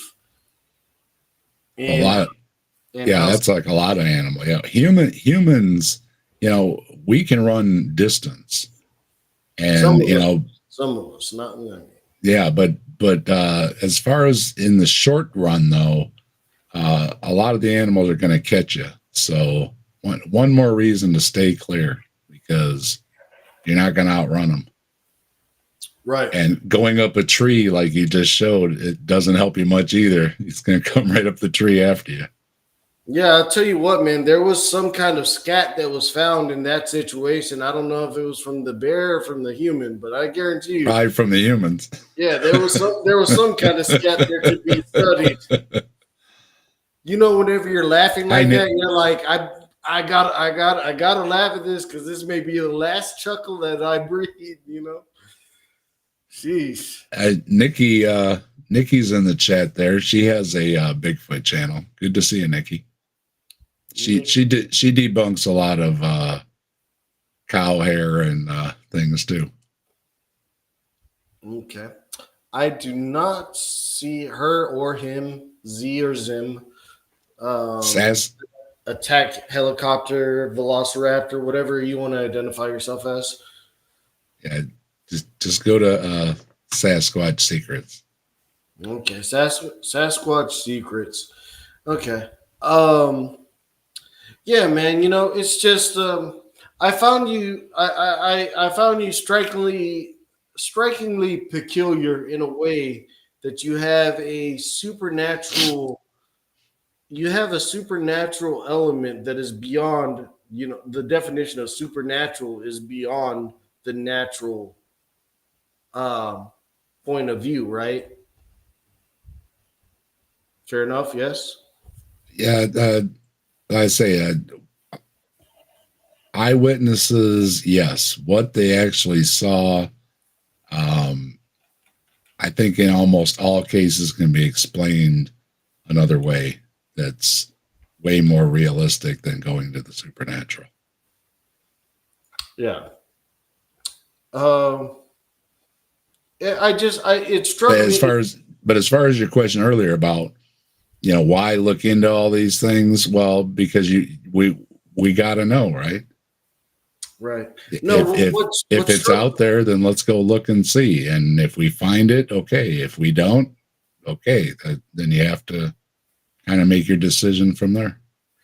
No, I think the biggest thing that struck me is that you recognize that there's a supernatural realm, yet you struggle with accepting the supernatural element of Jesus Christ, which is fine. I'm not here to preach you. I'm not here to beat you over the head with the Bible. It just struck me as kind of an interesting thing. I have a regular that comes to my show. Maybe he has some questions he would like to ask, and then I can let you go here, and we can have another chat sometime. I am currently working on a project with another atheist, and I'm telling him, "Hey, bring me your 5 or 10 best arguments or things that you disagree with in the Bible, things that rub you the wrong way, things that turn you away from the Bible. Bring me your 5 or 10 best arguments about it, and let's see if we can kind of reconcile and come to like a reasoning into to why this happened." Because I find a lot of these atheists that are Christian haters, they hate Christianity, they hate Christians. They think they know about Christianity, but they have no idea about Christianity. They have zero clue. Or they will take the worst example, like Westboro Baptist Church, and paint all of Christians just like that. And I think that's a very narrow. Well, so I think it was Sam Harris that said, if you want to know religion, look at the extremists. So there is a point to it. I mean, then that would mean that every Muslim I would look into would be a terrorist. I mean that's a terrible way to look at that. Well, what's it? No, it's what's it rooted in? Where they getting it from is the point of it. It's not that the person. It's what it's rooted in. So, well, I think people, especially on the internet, find somewhat extremist or soft targets to label an entire group of people, and I think that's a very unhealthy way to go about life. It's the same thing as as non-believers. We hear it too. I mean, I've been called a demon many times, and so I mean. But then again, like I told you, and by the way, I just put Nikki's thing in the private chat there. For the Sasquatch secrets. Here, since I'm such an evil Christian, I'm just going to go ahead and copy and paste this in the chat. If you want to go ahead and check out Nikki's Sasquatch adventures. But yeah, no. But, yes, but like we're saying though, that stuff gets old, and like I say, if you just want to say, oh, you're a stupid atheist and you're a stupid theist, that's pretty much, I guess, what's going on at the former Twitter nowadays. And there's a lot of places you can do that, but yeah, I've heard all the arguments. I'm not a Christian. I'm not a Muslim or any other religion. I've heard a lot of the arguments, and so I think I understand them and everything, and. I don't mind talking about it. I don't mind talking about it too much. Like I say, though, I want to talk about things that, like I say, like we're talking about, just having a conversation. I don't want to rehash the same arguments that I've already heard, that I've already dismissed. You know what I mean? Because, I'm getting to that age where I'm just like, I'm too old for this. You know what I mean? I got better things to do than to hear the same argument I've already heard a million times and I've already dismissed, So, as long as you're still alive,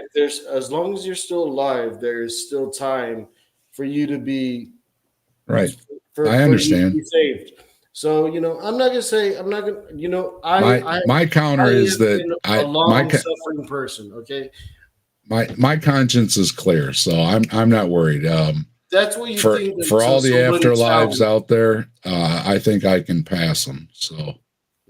Yeah, that's what you think until somebody really challenges you on it, and makes. I've been challenged on it, and their conclusion was, "Well, maybe you don't need God, Dave." And I said, "Okay," and we agreed.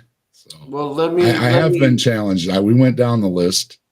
Let me counter challenge that and say you do need Jesus, Dave, and He loves you, and He wants you back in the family. And I'm not going to give up on you. I understand. And you know why? It's because I care about you. I don't even know you, but I care about you. I try to care about everybody. So then you're almost halfway there to being a Christian. there's always a few people I don't care too much about, but Yeah. Oh, I love everybody. I love everybody. for most people. Yeah, I love, what is it? I love everybody, but I don't like everybody or something. Exactly. I love everybody, but I can't stand some people. Can't stand some people. They drive me up the wall sometimes. I'm with George Carlin. I like people in short amounts, right? Oh yeah. If it goes on too long, I've had too much. I've had too much. Anyway, what were the questions, Ari? Go ahead. Well, I want to welcome a guest. He's a friend of mine, a brother of mine that we do Bible studies with, and we talk about all these type of topics.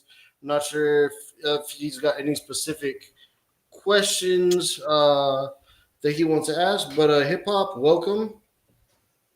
Hey, fellas, how are y'all tonight? All right, Hip Hop, how you doing? It's been awful. I've been having to be stuck here with this terrible atheist Bigfoot believer. Dang baby eaters.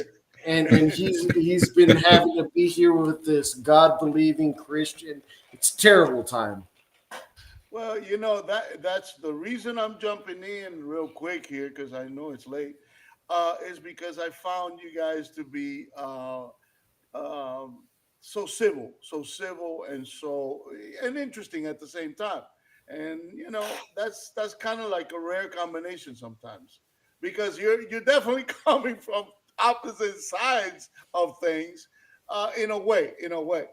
I like it. I think it's cool. And but I did have a question for him. It was kind of similar to yours, is that, you know, I find it interesting that he likes to see these things that are somewhat let me see, how should I say, mystical or mythical. Would that be a good characteristic of him? Supernatural. I say I like otherworldly. Otherworldly. Okay, or even otherworldly. That's another one that could apply here. But I find that you know, you seem to not want to be you don't seem to want to delve too much into the spiritual side of, like, you know, I guess religion. I think what you said, religion is the reason, or something like that. I think that's probably what it is you get turned off by organized religion or something like that. Well, there are definitely terrible religious people, and organized religion has done a lot of terrible things. But so have a lot of people. So I'm not going to use that as the only argument. It's one of the arguments. Okay. All right. Well, like I said, I'm not really going to get too deep into your reasons and all that at this moment. I liked the conversation. I thought the conversation was flowing nicely, and it was interesting. It was an interesting combo. I can summarize religions from my own experience. Okay, looking around different religions. Okay, most religions teach the same basic things. You know, you can cite the golden rule, basically, right? And there's a lot of good things in religions that I think are mixed in with a lot of bad things. And I think that if you leave out a lot of the bad things, a lot of those bad things are also the supernatural things. So the more you can chip away at it, the less I see the need for the supernatural side. You know, ultimately, I was listening to an apologist earlier that said Jesus is going to come again when we as humans have done the work on earth to make it a better place. And so again, that's not getting any help from Jesus, right? That's saying, you know, that we can make this world a better place without any supernatural help.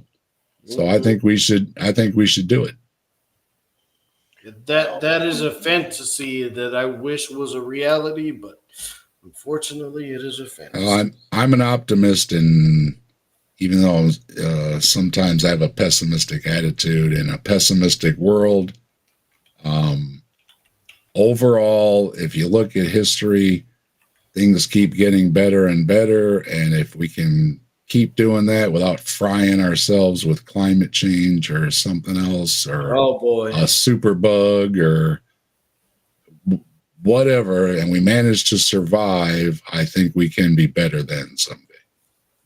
I did have a question for your host, Lupin. I mean, for your guest, or whoever's show this is. I guess is yours. Smart. Yeah.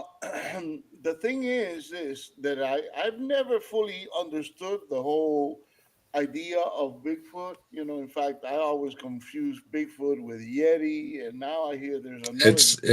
Yeah. We were saying earlier that Mothman. Yeah. Yeah, they're Bigfoot and Yeti, and a lot of these different. They're like cousins, so they seem to overlap cultures. Okay, but my question to you is this: is this entity, is the Bigfoot entity? And I say this because these are questions that I've had all my life, because I've been seeing, Well, ask. Go ahead. I love talking Bigfoot. Go ahead. All right. So is Bigfoot a spiritual type of entity, or is it a alien type of entity, or is it a animal type of entity? Depends who you ask. Okay, now that's a good answer. It can be all three, any of the three, or a mixture of all three. Okay. So now you've been studying this particular entity, or this type of phenomena, or this type of subject for a long time. Is that right? I've been into all kind of stuff ever since I was a teenager. So okay, I got you. All right. Back in the day, cool. I was reading Ancient Aliens and Nostradamus, and and any of that stuff that I could find. I was always into that stuff, and I say in Bigfoot, around, especially in Ohio too, and generally in North America, Bigfoot's pretty popular. There's a lot of movies. It shows up in a lot of TV shows and cartoons and books and stories, and it's just fun. And so I kind of adopted Bigfoot, and then when you adopt something, what happens? Everybody starts getting you T-shirts, right? And you got Bigfoot T-shirts, and I was gonna say, hey, look, I like Bigfoot, shape-shifting Bigfoot, but honestly, if then you got your Bigfoot, you got to have your Bigfoot hats, and you got to have your Bigfoot mug and shape-shifting Sasquatch, bro. Like, honestly, it just rolls off the tongue.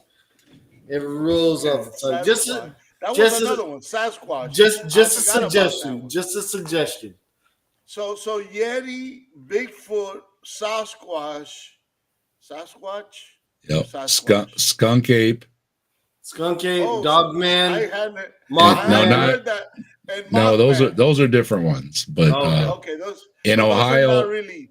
In Ohio, it's a grass man. Chupacabra. Okay. What do they call those suits that those snipers wear? Ghillies. Ghillie. Ghillie. Yep. Ghillie guy. Tall Ghillie guy. Okay, that's a good one. I'm telling you, I don't mean to sound kind of like derisive or anything like that, because I actually I have wondered all of the different, because I've seen all the different entities on either movies or cartoons or books or what have you. And I've always wondered because I never really fully understood what their actual composition is. Now you got me. I believe. Now I'm screwed because you got me all covered with all three versions. I believe a lot of these stories come from people that wanted to live in the woods and be left alone. And the wild man story seems to permeate every culture. And if you just exaggerate the wild man a little bigger and a little hairier, etc., it's easy to get to a Bigfoot from a wild man. And a lot of cultures, even today, you can watch these shows. People have had enough of society. They want to get off the grid. They move to Alaska or something. They build a cabin, right? So it still happens today. So, and generally these people want to be left alone. So what better way to be left alone than to kind of look scary and maybe, rah, and yell when people come, and first reaction is going to be like, oh man, what the heck? And you're going to take off and run, right? So success. And then you're going to go home and you're going to say, this big scary thing's, was in the woods. And then they're going to tell somebody else. And then, like we said earlier, they're going to have it predisposed in their mind. Now, my buddy saw this big monster in the woods. So now when I'm out in the woods and I see something, the first thing I'm going to think is, that's the monster my buddy saw. And then they're going to have a story to tell. Then the stories grow. So it's, like I said, experiences are aplenty. Their explanations are way more aplenty, right?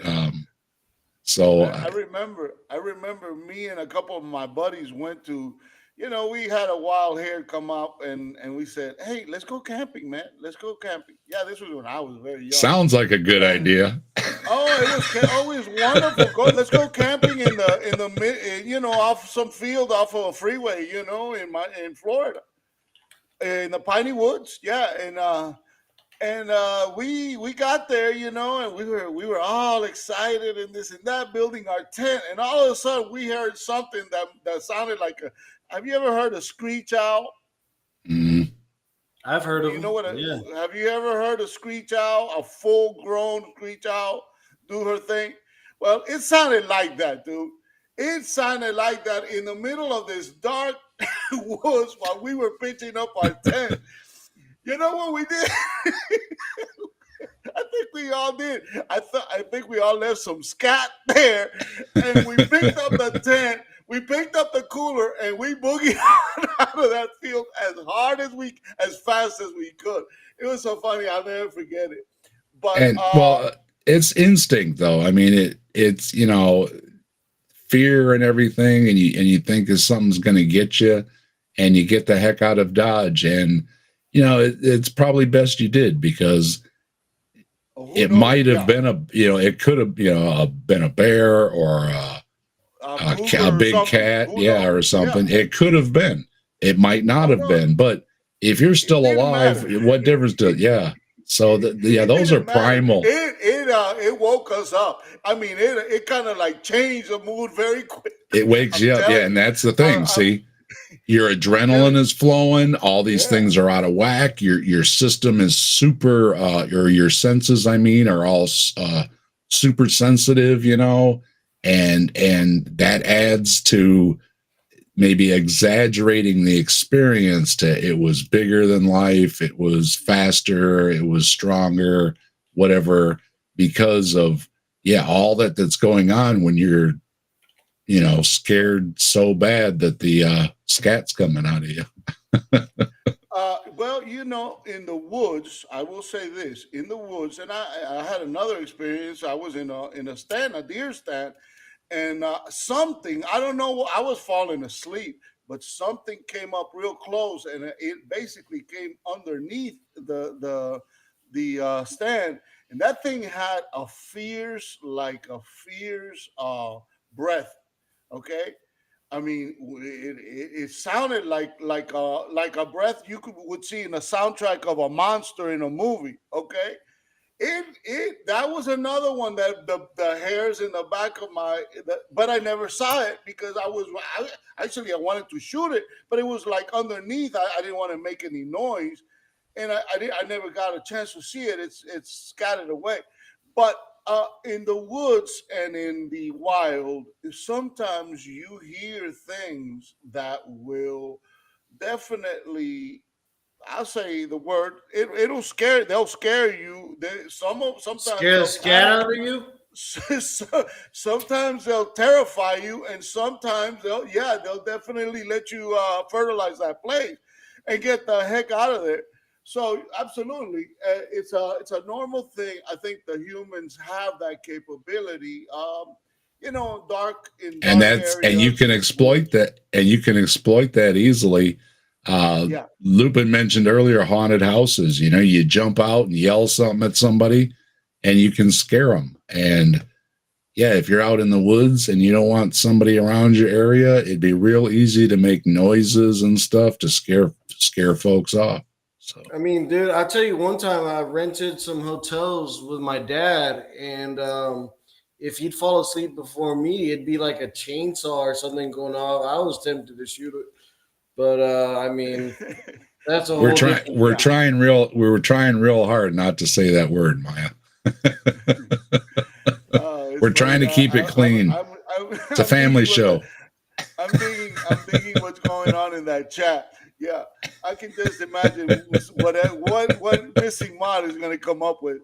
But I've given them content for weeks on this one. Oh my goodness, yes.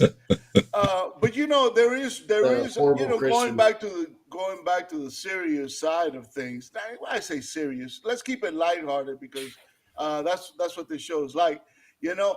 But I do find you kind of sparked something in my mind, an inquisitive thought in my mind about why certain people, they will believe just about anything out there. Aliens, Sasquatch, Yeti, this, that, and the other thing. The Mothman prophecies, the butterfly effect, this, that, and the other thing. I'll make fun of myself. I'm a skeptic, right? And I don't believe in a lot of these things. But when the Miami Dolphins are playing, I got my gear on, right? I'm yelling at the TV. Fan. Yeah, I'm yelling at the TV, and I'm giving the other team the evil eye and everything. And do I think it works? No, but it's no harm, no foul. I think in your mind you really think it is having an effect. Though. Well, you hope, but the reality is we don't always win. So, and you gotta make the dolphin sound. You gotta make the best dolphin sounds you can make. I like that. That's episode. What you're doing reminds wrong. me of that episode in Seinfeld where the guy paints his face, and the priest is driving a taxi in New York, and the guy's coming out of a Rangers game, and he's got the face of the devil, the devil rays, and the priest said, "The devil, I seen the devil." Oh, wasn't that a Super Bowl commercial where he's calling the company because he used the permanent style paint instead of the wash off style? Oh, I love those videos. I love those. But it is curious to me that there's a lot of people that will believe just about any theory out there. That's what I said earlier. People believe people believe in a lot of things, and it seems to be part of our brain and part of it, like I was saying earlier, with our imagination. And imagination's a wonderful thing. Like I said, it gives us art and music and all that. And it's just part of it that, because we have that imagination, we can turn that twig snapping into all kinds of mythical beasties or spirits, or it's endless, Let me just say this quote real quick, and then I'll let you go, Hip Hop. Dude, people will believe anything as long as it's not in the Bible. It's a quote that I've heard, and it's a quote that I have found to be... A lot of people believe things in the Bible. No, but dude, people will believe so much more that are... As long as it's not in the Bible, they will believe it. I think. Well, it depends. I mean, there's things in the Bible that are historical that happen. There's rulers in there and all that, but, I can also look at things like Jesus walked on water, right? Well, you know who else walked on water? Tom Brady every time he stepped on the field. Okay. So, for people in New England. Yeah. For people in New England. Yeah. So if you're telling it as a story of Jesus was so great, he walked on water, I can accept it. Just like Tom Brady walked on water when he got on the football field, neither one of them actually physically walking on water. So I would say there's a lot of how I would read Bible stories and how somebody that's a literalist would read Bible stories. It depends on what you mean by literalist, but go ahead. a very strict literalist. Yeah. Okay, I don't believe in literalist. Well, in like that. like literally, Jesus walked across the sea. Okay, Oh, the Sea of Galilee. I do believe that. Yeah, I would read it as, like I say, like a metaphor for Jesus was so awesome. He was walking on water, like I say, equating it like to a Tom Brady that was just can do no wrong. You know what I mean? And he's not going to get a scratch on him. He played football all those years. He hardly ever got hurt. You know what I mean? Big Bad Mama, you do not know what I am. Quit some of those saying that before I ban you. some of those people just have a. He's just playing with you. Some of those people just have that. I'm losing. You know, Big Bad Mama. some of those. You know, yeah, I can understand the Bible like a Jeffersonian Bible, where you can take out the supernatural stuff and still have a Bible. Well, okay, I'm not really gonna be preaching about the Bible in this conversation or nothing like that. I'm not gonna try to deride people that believe in like I said, I've heard it all before, so yeah, it's all good. You know. Yeah. So I'm not. I mean, I just came on, and I know it's late. But the thing is, I've always wondered. Again, this is something that I've always wondered, that certain people tend to believe a lot of mythological things, but if you tell them, if you try to talk to them about Jesus from a supernatural or spiritual point of view, God, Jesus, the Holy Spirit, the whole thing, they tend to become allergic to it. I mean, it's almost like, no, I cannot hear that. It's like, absolutely not. Okay. But I believe everything. I believe everything else. And I'm curious. And now I'm going to give that some thought, why that actually happens. I'm skeptic across the board. So when you say you're skeptic, you mean that you don't actually believe in Bigfoot? You just like to listen to the stories of people that do? Right. Is that what you? Oh, okay. Same thing with religion. I study religion. I talk to religious people. I study the arguments, but I'm not religious. Yeah. So you're basically somebody that likes to basically examine. I don't like to argue from ignorance. My son has a good story. He says, "Dad, why do you watch some of these TV shows? You just yell at the TV and everything, right?" And it's because I have to know what they're saying, right? So right. Yeah, so I'll watch stuff. It's an interesting dynamic. I'm very curious because you seem to be very nice to talk to, a very cool person to talk to. You like the Dolphins, so you get an extra bonus right. star on that one. All right, go Dolphins. That's my team. That's my team. You know? Hey, all right. See, there's common ground, you know. That's what I said. You know, even people that disagree, we could watch a Dolphins game and have a great time if we didn't talk about things we disagreed with, right? So right. There's a little common ground. You know, it's always good to find some common ground, you know. Well, a lot of it really depends on the person's attitude. Whenever we're talking about things that we don't really have a lot of common ground, or we may disagree on, right? If we can talk in a civil manner and respectful, and you know, try to find fun into it, you know, throw a little sarcasm, and don't call people demons and baby eaters, and it goes a long way, right? I don't like to go about that. Although I've seen some people that like display some things that are. I'm 100% Christian.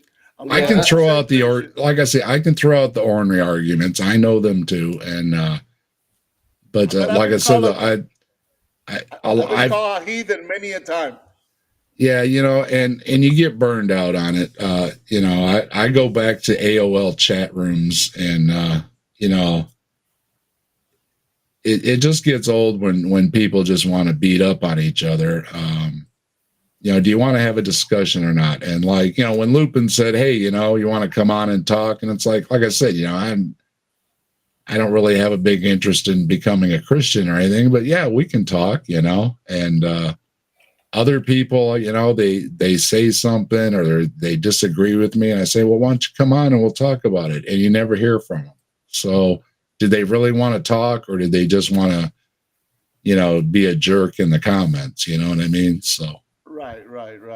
step I'll up, talk about it at another time. I'll talk about it Yeah. another time. I know it's late for you guys. I know you've been going at it for a while, but we'll talk about it at another time because I find,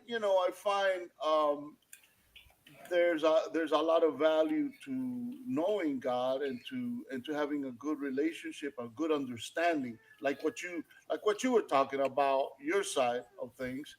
It's very important to have a good understanding of what it is that you talk about. And you may not believe it, but at least you have a good understanding. Yeah, I like to know things. I saw Robin in the chat earlier.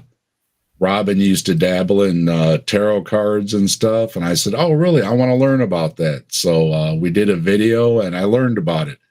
I don't believe in it. You know what I mean? But I wanted to know about it because, pardon my French, it scares the hell out of Christians, right? So I wanted to know, why was it so scary? And it's like reading your horoscope. It's not scary at all. So We don't. I'll say this. As a Christian, we don't. I mean, I don't see it I'm as not something scared. scary. And I don't see it as something scary. As a matter of, I think I see it as something completely stupid and a scam. It's At the very entertainment. That's It's entertainment. That's the best thing I could say about it. Yeah, See, it's entertainment. I'm in the middle of you. Both of you. I see stuff like that as having a very powerful. There's forces behind that. Yep. And you cannot take some of that away. I mean, For granted. Some of the tricks. Some people call them tricks, or what do they call them? Acts. Some of the acts that mentalists and magicians, good magicians, Oh, like what are those people that psychics, even, some of those some of people them that like can be mentalists. Yeah, I don't know how to explain. I forgot what the term is for them. Doing cold readings and stuff like that. Well, no, there's some people that can like make you like forget your name, and you don't know if it's a hoax because you kind of see it. Like, I don't know. And Hypnotists. Hypnotist. There you go, hypnotist. Yeah, you know, I think you got to have a certain person that accepts like that they can actually be like, if a hypnotist came up to me, I don't think I would allow myself to be hypnotized because I just fully reject it. You reject it, but you also give it. But you also give it some.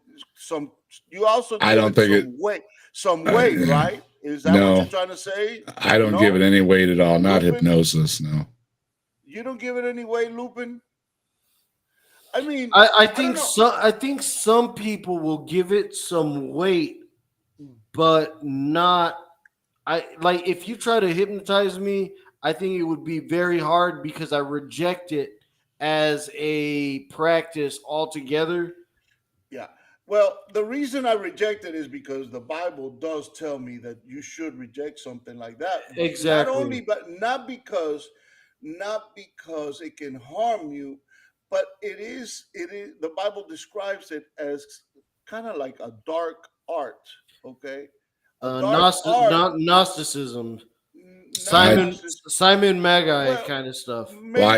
I would do it like materialism and with a scientific test. And like you just pointed out, Lupin, you and I probably can't be hypnotized. So if it works, why aren't we hypnotized?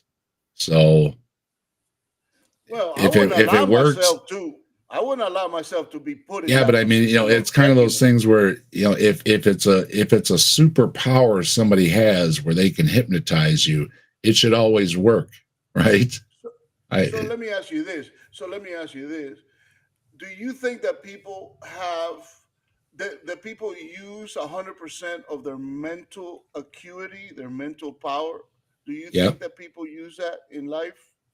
Peop- Do you know? Well, do you know that they've a studied that? And they say, percentage of the population, yes. Not everybody. well, they say that the normal person normally uses only 8 to 10% of their That's a mental myth. power. That's a myth. Well, That's not true. maybe it is. Maybe it is. I've heard it from scientific quarters. Okay. Now look up Like studied. look up there's videos that'll show the brains highlighting when they're scanning them, and it's lighting up all over the place. It's way more than 10%. Yeah, It's obviously way more than 10%. Like I said, I don't necessarily dabble in that because Well, this is how your brain works by kind of the whole hemisphere all working together. It's all over the place. So there's so many things firing in so many areas, connected across and branching and back around to the brain stem. So yeah, it just can't be 10%. I don't know about you, but when I was younger, Actually, that 10% of using your brain power, that's been a misquote. I forgot who said it, but I heard that recently that they just ran with it. Well, wait. I've heard this from scientific quarters. This is not from mythological quarters. I'll be right back. This is from scientific quarters. But I would say this: the reason I tend to believe it. Why? Because there's proof. When I was young, my mind was a lot sharper than it is now. After all these years of let's not call it abuse, but let's call it, usage. And I know that the body deteriorates as you get older. So in many ways, I know that my mind was much sharper in, for example, mathematics and conceptual things, scientific things and even memory, than it is now. So if that is a fact that I can kind of like draw on from my own personal experience, then you have to accept that some people actually use a lot more of their brain than others. Number one, intelligence, skill, whatever, other things, and you could also deduce that we are not using 100% of our mind all the time. Yes, we use the mind. The mind is working, but it's not 100% of its power, is what I'm saying. I left you thinking, didn't I? It's how you look at it. Like I say, if you're a simple person and you're not doing logical, complex things, that was pretty logical. Yeah, there is something to if you don't use it, you lose it, right? So there is something to exercising the brain and keeping it in shape. And as to memories, how the brain retains memories is very pieced together. And as far as age goes, if you're healthy, you don't have some illness or disease with your brain or something. One of the problems you do have when you get older is there's just so much stuff in your brain. Let me ask you this. And it may take an older person, that extra second to, dig through all that and find it, but it's still in there. Let me ask you this. Can I call you Dave? Yeah, go ahead. Okay. Because I have a tendency to call people it's up there by any kind of name. Captain Desk. I like Dave better than Captain Desk. And but let me ask you this: how are you a believer, or do you accept that the occult? Are you a believer in the occult, or accept it even as having some type of, let's see, credulity, possibility? Nope. So you are completely agnostic on the occult, but But when you okay, I get it now. So you just like to listen to some of these stories and be entertained by it, but you don't actually believe none of it. Like, right? Is that an accurate point? An accurate observation? Well, I wouldn't say I don't believe in nothing. There's things I believe in with good evidence, but I don't see good evidence for Okay. especially supernatural claims. I think that as far as Jesus goes, like I said, I can explain Jesus stories as literary devices and not necessarily making him supernatural. I can describe somebody seeing an animal in the woods, but it not actually being Bigfoot. I can explain that somebody that's been married to somebody for 50 or 60 years, and then the person passes away. Of course, you still see them sitting there in their favorite chair. Why wouldn't you? Right? Are they really sitting there in that chair? No. Well, this is why I think some people should just let go of this evolution theory. I mean, there's so many better theories out there, dude. Go with the simulation theory. It's so much more plausible than this evolution theory that has been. I mean, it's been I like the Bigfoot theory. You just I mean, leave that's a leave supernatural theory. I'll go with leave that. people be, don't harm anyone, clean up after yourself, don't start forest fires. I think you're getting Bigfoot confused with Smokey the Bear. But wait a minute. Dave. Let me make sure I understand this. You do believe in Bigfoot, or you don't? I thought you said you didn't, or was that a little bit No, of sarcasm? no. Okay. Got about like a 9-minute warning, guys. We're gonna close it out for 3 hours. So just letting you know. Let me sum up my position for you real simply, okay? Okay. I see all supernatural claims as equal in their validity. Yeah. Okay. So if it's Bigfoot, if it's Jesus walking on water, if it's a ghost, Is it Jesus? I think the claims are all equally valid because they're all based on somebody's belief or mistaken identity, or like I say, like seeing a dead loved one after they're dead, but they're not really there, although it is completely real inside their brain. At the same time, you can see, let's say, your spouse, like I say, you've been married 50, 60, 70 years. You just had the funeral. All right. That person is buried in the ground. You come home and you see them sitting in their favorite chair, just like they did every day, right? Knitting or reading the paper, smoking a pipe. Some people even smell the pipe. They smell the perfume, everything. Okay. But Yes. at that same exact time, if you dig up that grave, that person is in the grave. So I don't discount that these people can have these very profound experiences, especially when it's the death of a loved one, that they can see them, smell them, talk to them, feel them, but they're not really there. No, and I get you on this. I'm a firm believer that there are some things that I will never fully understand or accept, perhaps, but there's something to them. There's something to them. For example, that thing that you said, I can see that being the imagination of a person that stayed with somebody for many, many years, right? Like you were saying, the wife of a husband that passed away. But I have actually a story of a guy, a neighbor of mine, that moved into a house that he did not know who had lived in that house previous to him.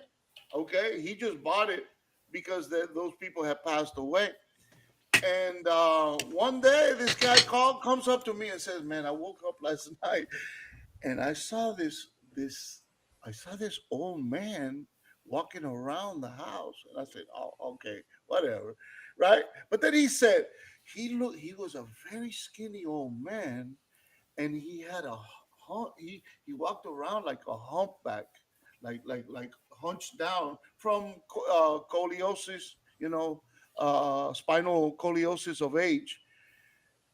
And you know what? Scoliosis. Scoliosis, that's what I said. Yeah. Yeah. You know what? He had never met that man that lived there. Okay. But I had. He was my neighbor. I knew him very well. I had come to know him and love the man. He described him to a T. Okay, including the scoliosis. Now, was that a ghost? Was that a ghost, or was that an image, like you said, of a person that had seen a person there for 30 years sitting in his chair? Okay. Well, the first thing you said though was the first thing you said though was he woke up from sleeping, right? Or he was in his bedroom, or he was up and awake. He woke up from sleeping. Yeah, he woke up disturbed, but he was standing. He was standing, and let's see. Right off, I would be suspect that he was still dreaming. Perhaps. Again, I understand all of the different parameters of this, but right. Well, before I left, before I make that big leap, I'm just going to say he was dreaming, because the story starts with, I woke up out of bed and I was whatever, something scared me, and this and well, right there you have to back up. It's like the most obvious and probable answer is you were dreaming. I did the same thing initially. I did exactly what you did. Oh yeah. And as far as how somebody knew something, he could have overheard a conversation and known about this old man with scoliosis. I don't know. To this day, I don't know how it could have been, but I know that he never knew him. I know that he never met him, but he described him to a T, like I knew the old man. So you don't even have to know anything really well. He could have overheard something while he was out mowing his lawn or something, and it didn't really register, but his brain did hear it, right? So it could have been pieced together later. Maybe his brain was he was using his brain at a much higher capacity than the normal. Well, what I want is something useful. What I want is something useful. What use is this old guy walking around this house? I mean, first of all, if you've transcended death, okay, I'm out of here, right? I'm gonna go explore the universe or something. Why are you stuck in this house? Who makes these rules that when you beat death, you're still stuck in your house? It just doesn't seem to make any sense right from the start, And if you believe in the Christian arguments and stuff, you're supposed to have a new body and everything and stuff. You're not supposed to be an old, crippled old man for all eternity, right? So that doesn't make any sense from that perspective. Time out, Dave. Time out. Why is this? That makes perfect sense from a biblical perspective. The Bible actually shows examples of this type of thing. However, I don't believe in ghosts. I don't normally. However, it's not that I don't believe them. It's just that I separate myself from that and leave it in a place that I really don't want to go to, because it could be either way. It could be, like you said, it could be a figment of imagination. It could be a lie, or it could be something real. I don't want to know it if it's real, number one. Number two, I don't want to know if it's a figment of the imagination. And number three, I don't want to know it if it's a lie. So I give it, but what I'm trying to explain to you is that there are some things that I know that I cannot, that I've seen, that I've experienced, that I cannot explain. Okay. And there are some things that I can completely explain. All right. You are, you sound I'm just looking at what is the more likely explanation. You know what I mean? And I get it. The more likely explanation is the person was having a dream. Now, are you seeing the truth? Are there ghosts running around? Well, I don't know. Maybe there's ghosts running around. I can't disprove it, but it probably, with these kind of things, I'm just looking at what probably happened. And if I hear the first thing is, especially with sleep paralysis cases, I was sleeping in bed and then I saw something, it's almost telling people that you're having a dream, right? Almost. You know what I mean? So I'm just saying.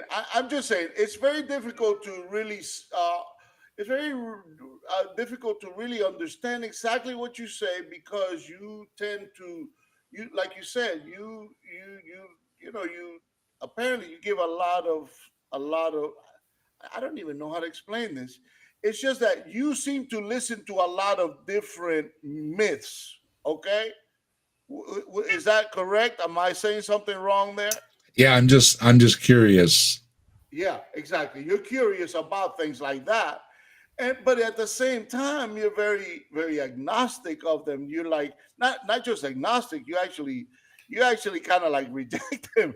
So I'm trying to get a feel for how your mind, where your mind is around these things. And I'm thinking I'm getting it, but I'm not 100% sure. I think Yeah.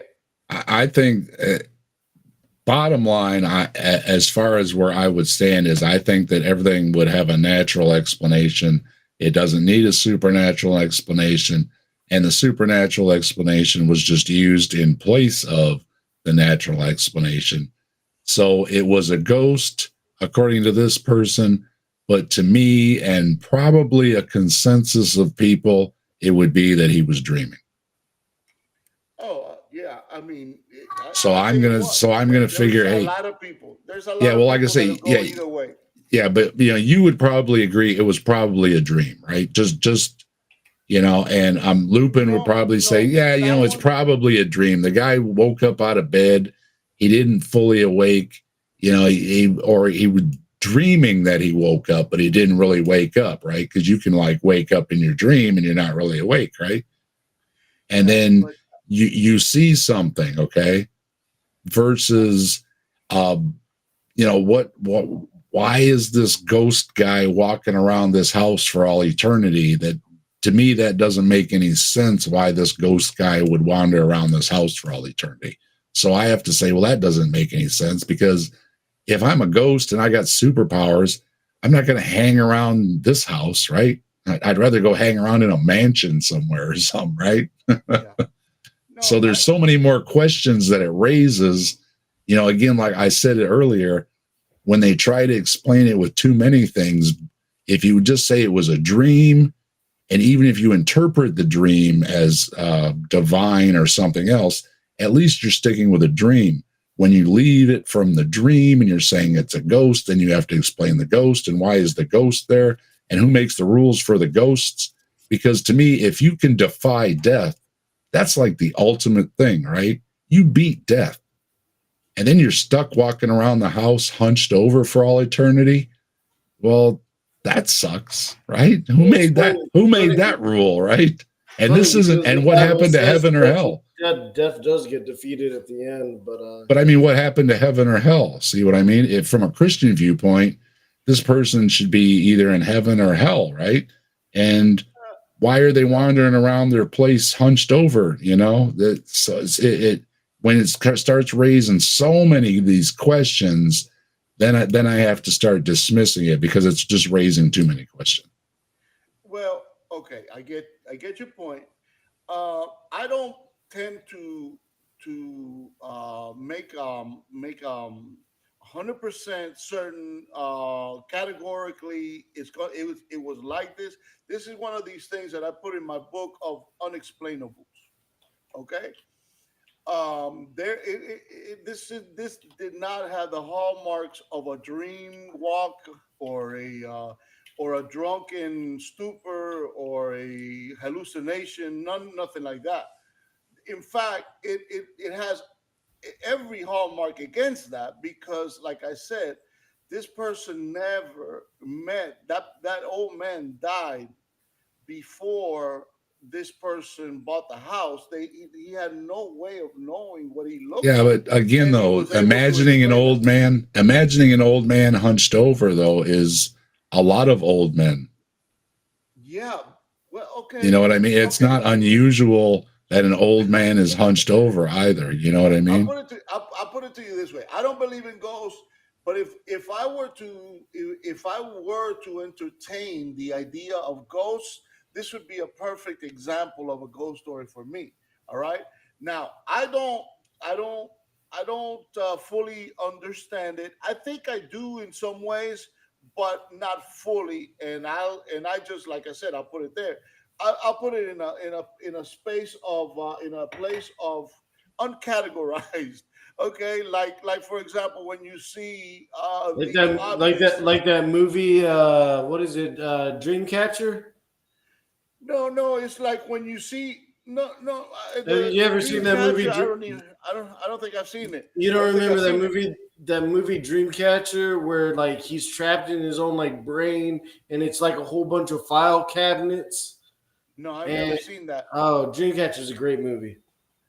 But I tell you what, I have seen videos of the space station from the space station, and they will look out. I don't believe in UFOs, for example. I've never believed in UFOs. I never have fully accepted them, right?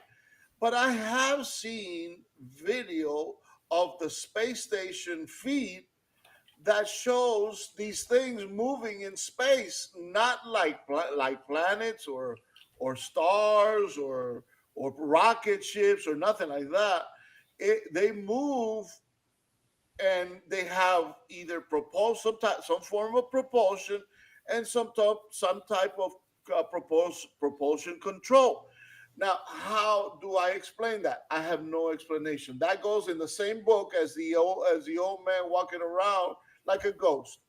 I have no explanation. The ones that I've seen all look like space debris to me.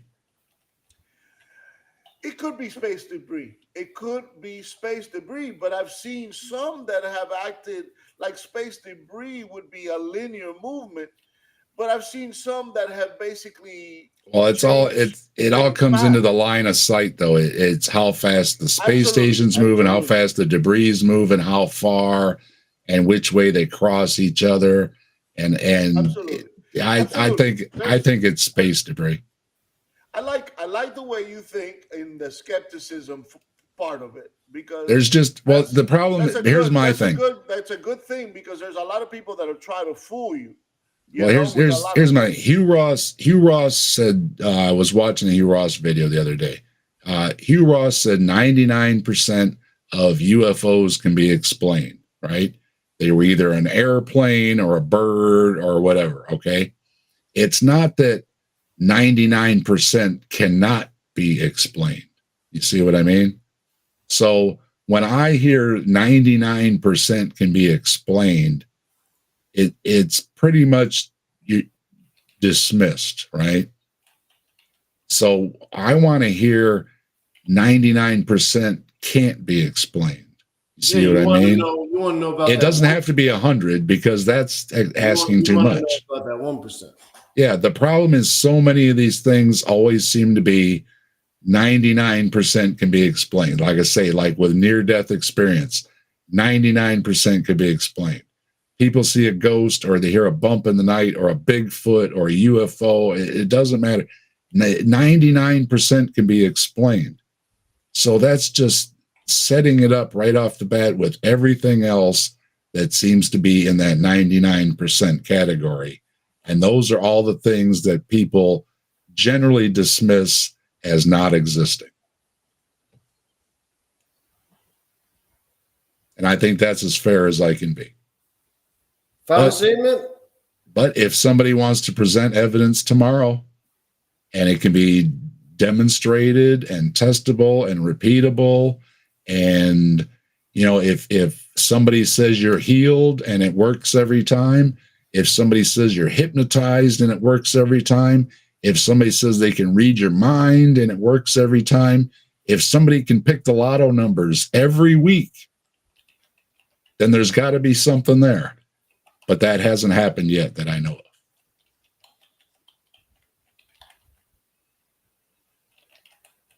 of. Okay. And all hail Bigfoot. All hail Lupin. All hail Lupin. Oh, no. Do not give me that. The only thing I hail is Jesus Christ and the Holy Spirit. No, Amen. I meant to say I'm not gonna say anything, so you can say something because I've been talking for like an hour already. No, that's okay. Jesus Christ is the only thing that I will hail, and that's Hey, all I'm gonna hail Simos. for the rest of my life. Hey, Simos, good to see you in the My chat there. last dying breath, and I'm never gonna force anybody on it. You know, hey, if they want to hang out in a Bible study, if they want to hang out in a conversation, have a one-on-one conversation, or just chill out, they can do that. I'm not gonna do it in the comments, and I'm not gonna do it right now because we've been going on for about 3 hours and 10 minutes. So we're about to close it out for now. We're big-footed out. We are big-footed out, and yeah, it's almost about that time. I will give you guys one last second for My cat wants to get out here anyway. Yeah, She's meowing. I hear. So the pussy cat's meowing, and I'm big-footed out and vampired out and biblical out. I'm all kinds of out of it right now. So. Well, a topic comes up, that's otherworldly, and you want to talk about it. You know how to get a hold of me. All right, likewise, and hopefully you know how to get a hold of me. Right on.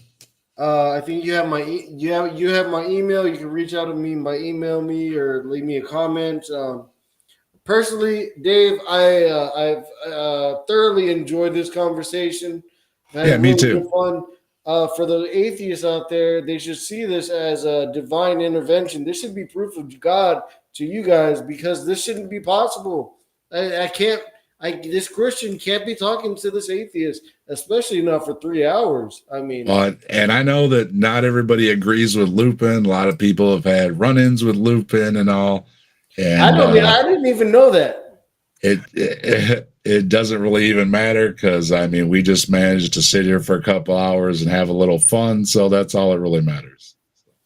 I tell you what, it was better than any programming out there right now. So yeah, I've enjoyed my chit chat with you guys, and absolutely love the idea of being able to talk about different things that we believe or not, or disagree with, or disagree or agree with, but doing it in a civil way and in a fun way, and without cussing. Absolutely right. Absolutely right. Absolutely right. Except for a little thing in that video there. That's Lupin's great. That's Lupin's gray area there. Which one? The cussing in the video. Well, Grand Theft Auto will be Grand Theft Auto. Oh, I know. I have played that a little bit. I'm not much into it. My son's a gamer, but I've dabbled a little bit here and there. Mostly, I'm one of these guys that can't hit all them damn buttons. Okay, I want a simple game. So I like to get a racing game out or something, where I can just hit gas and brake and steer. Right. So it's not too complicated.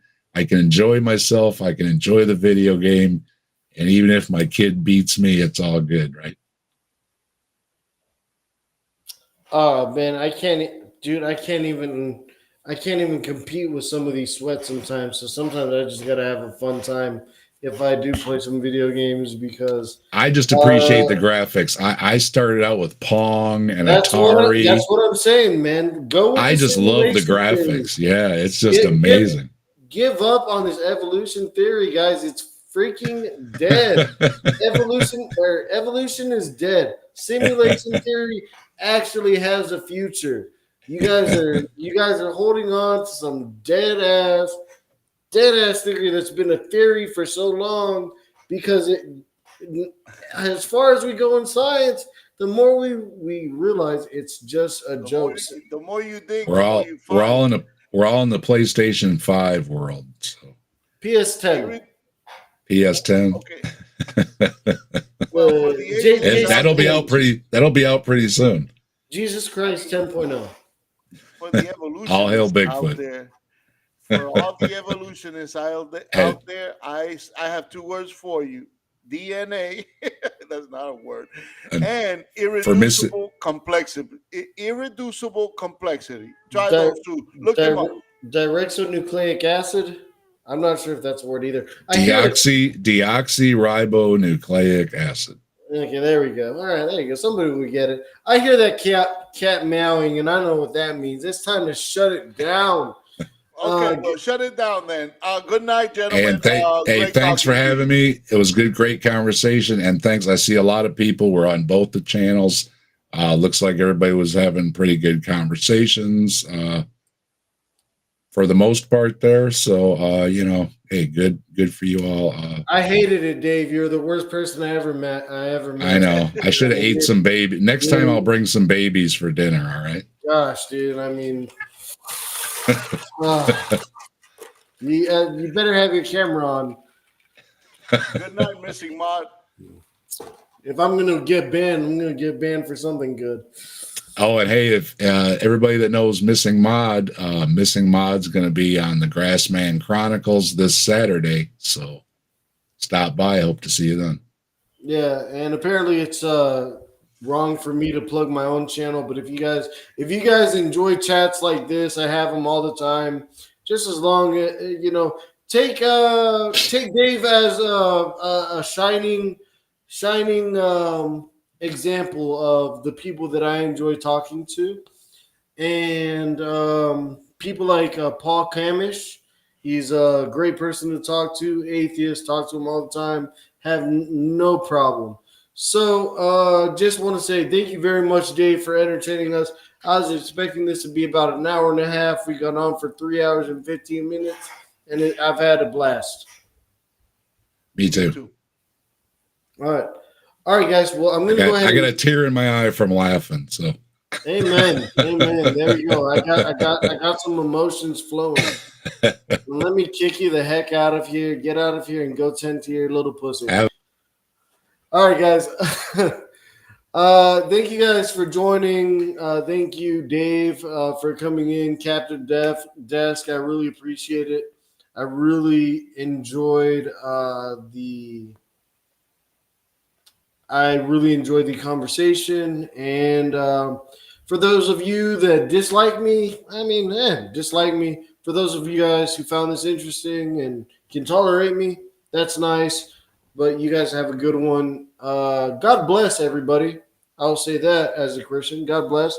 And I have hope for all of you, no matter what. So that's all I got to say. God bless. Take care and good night.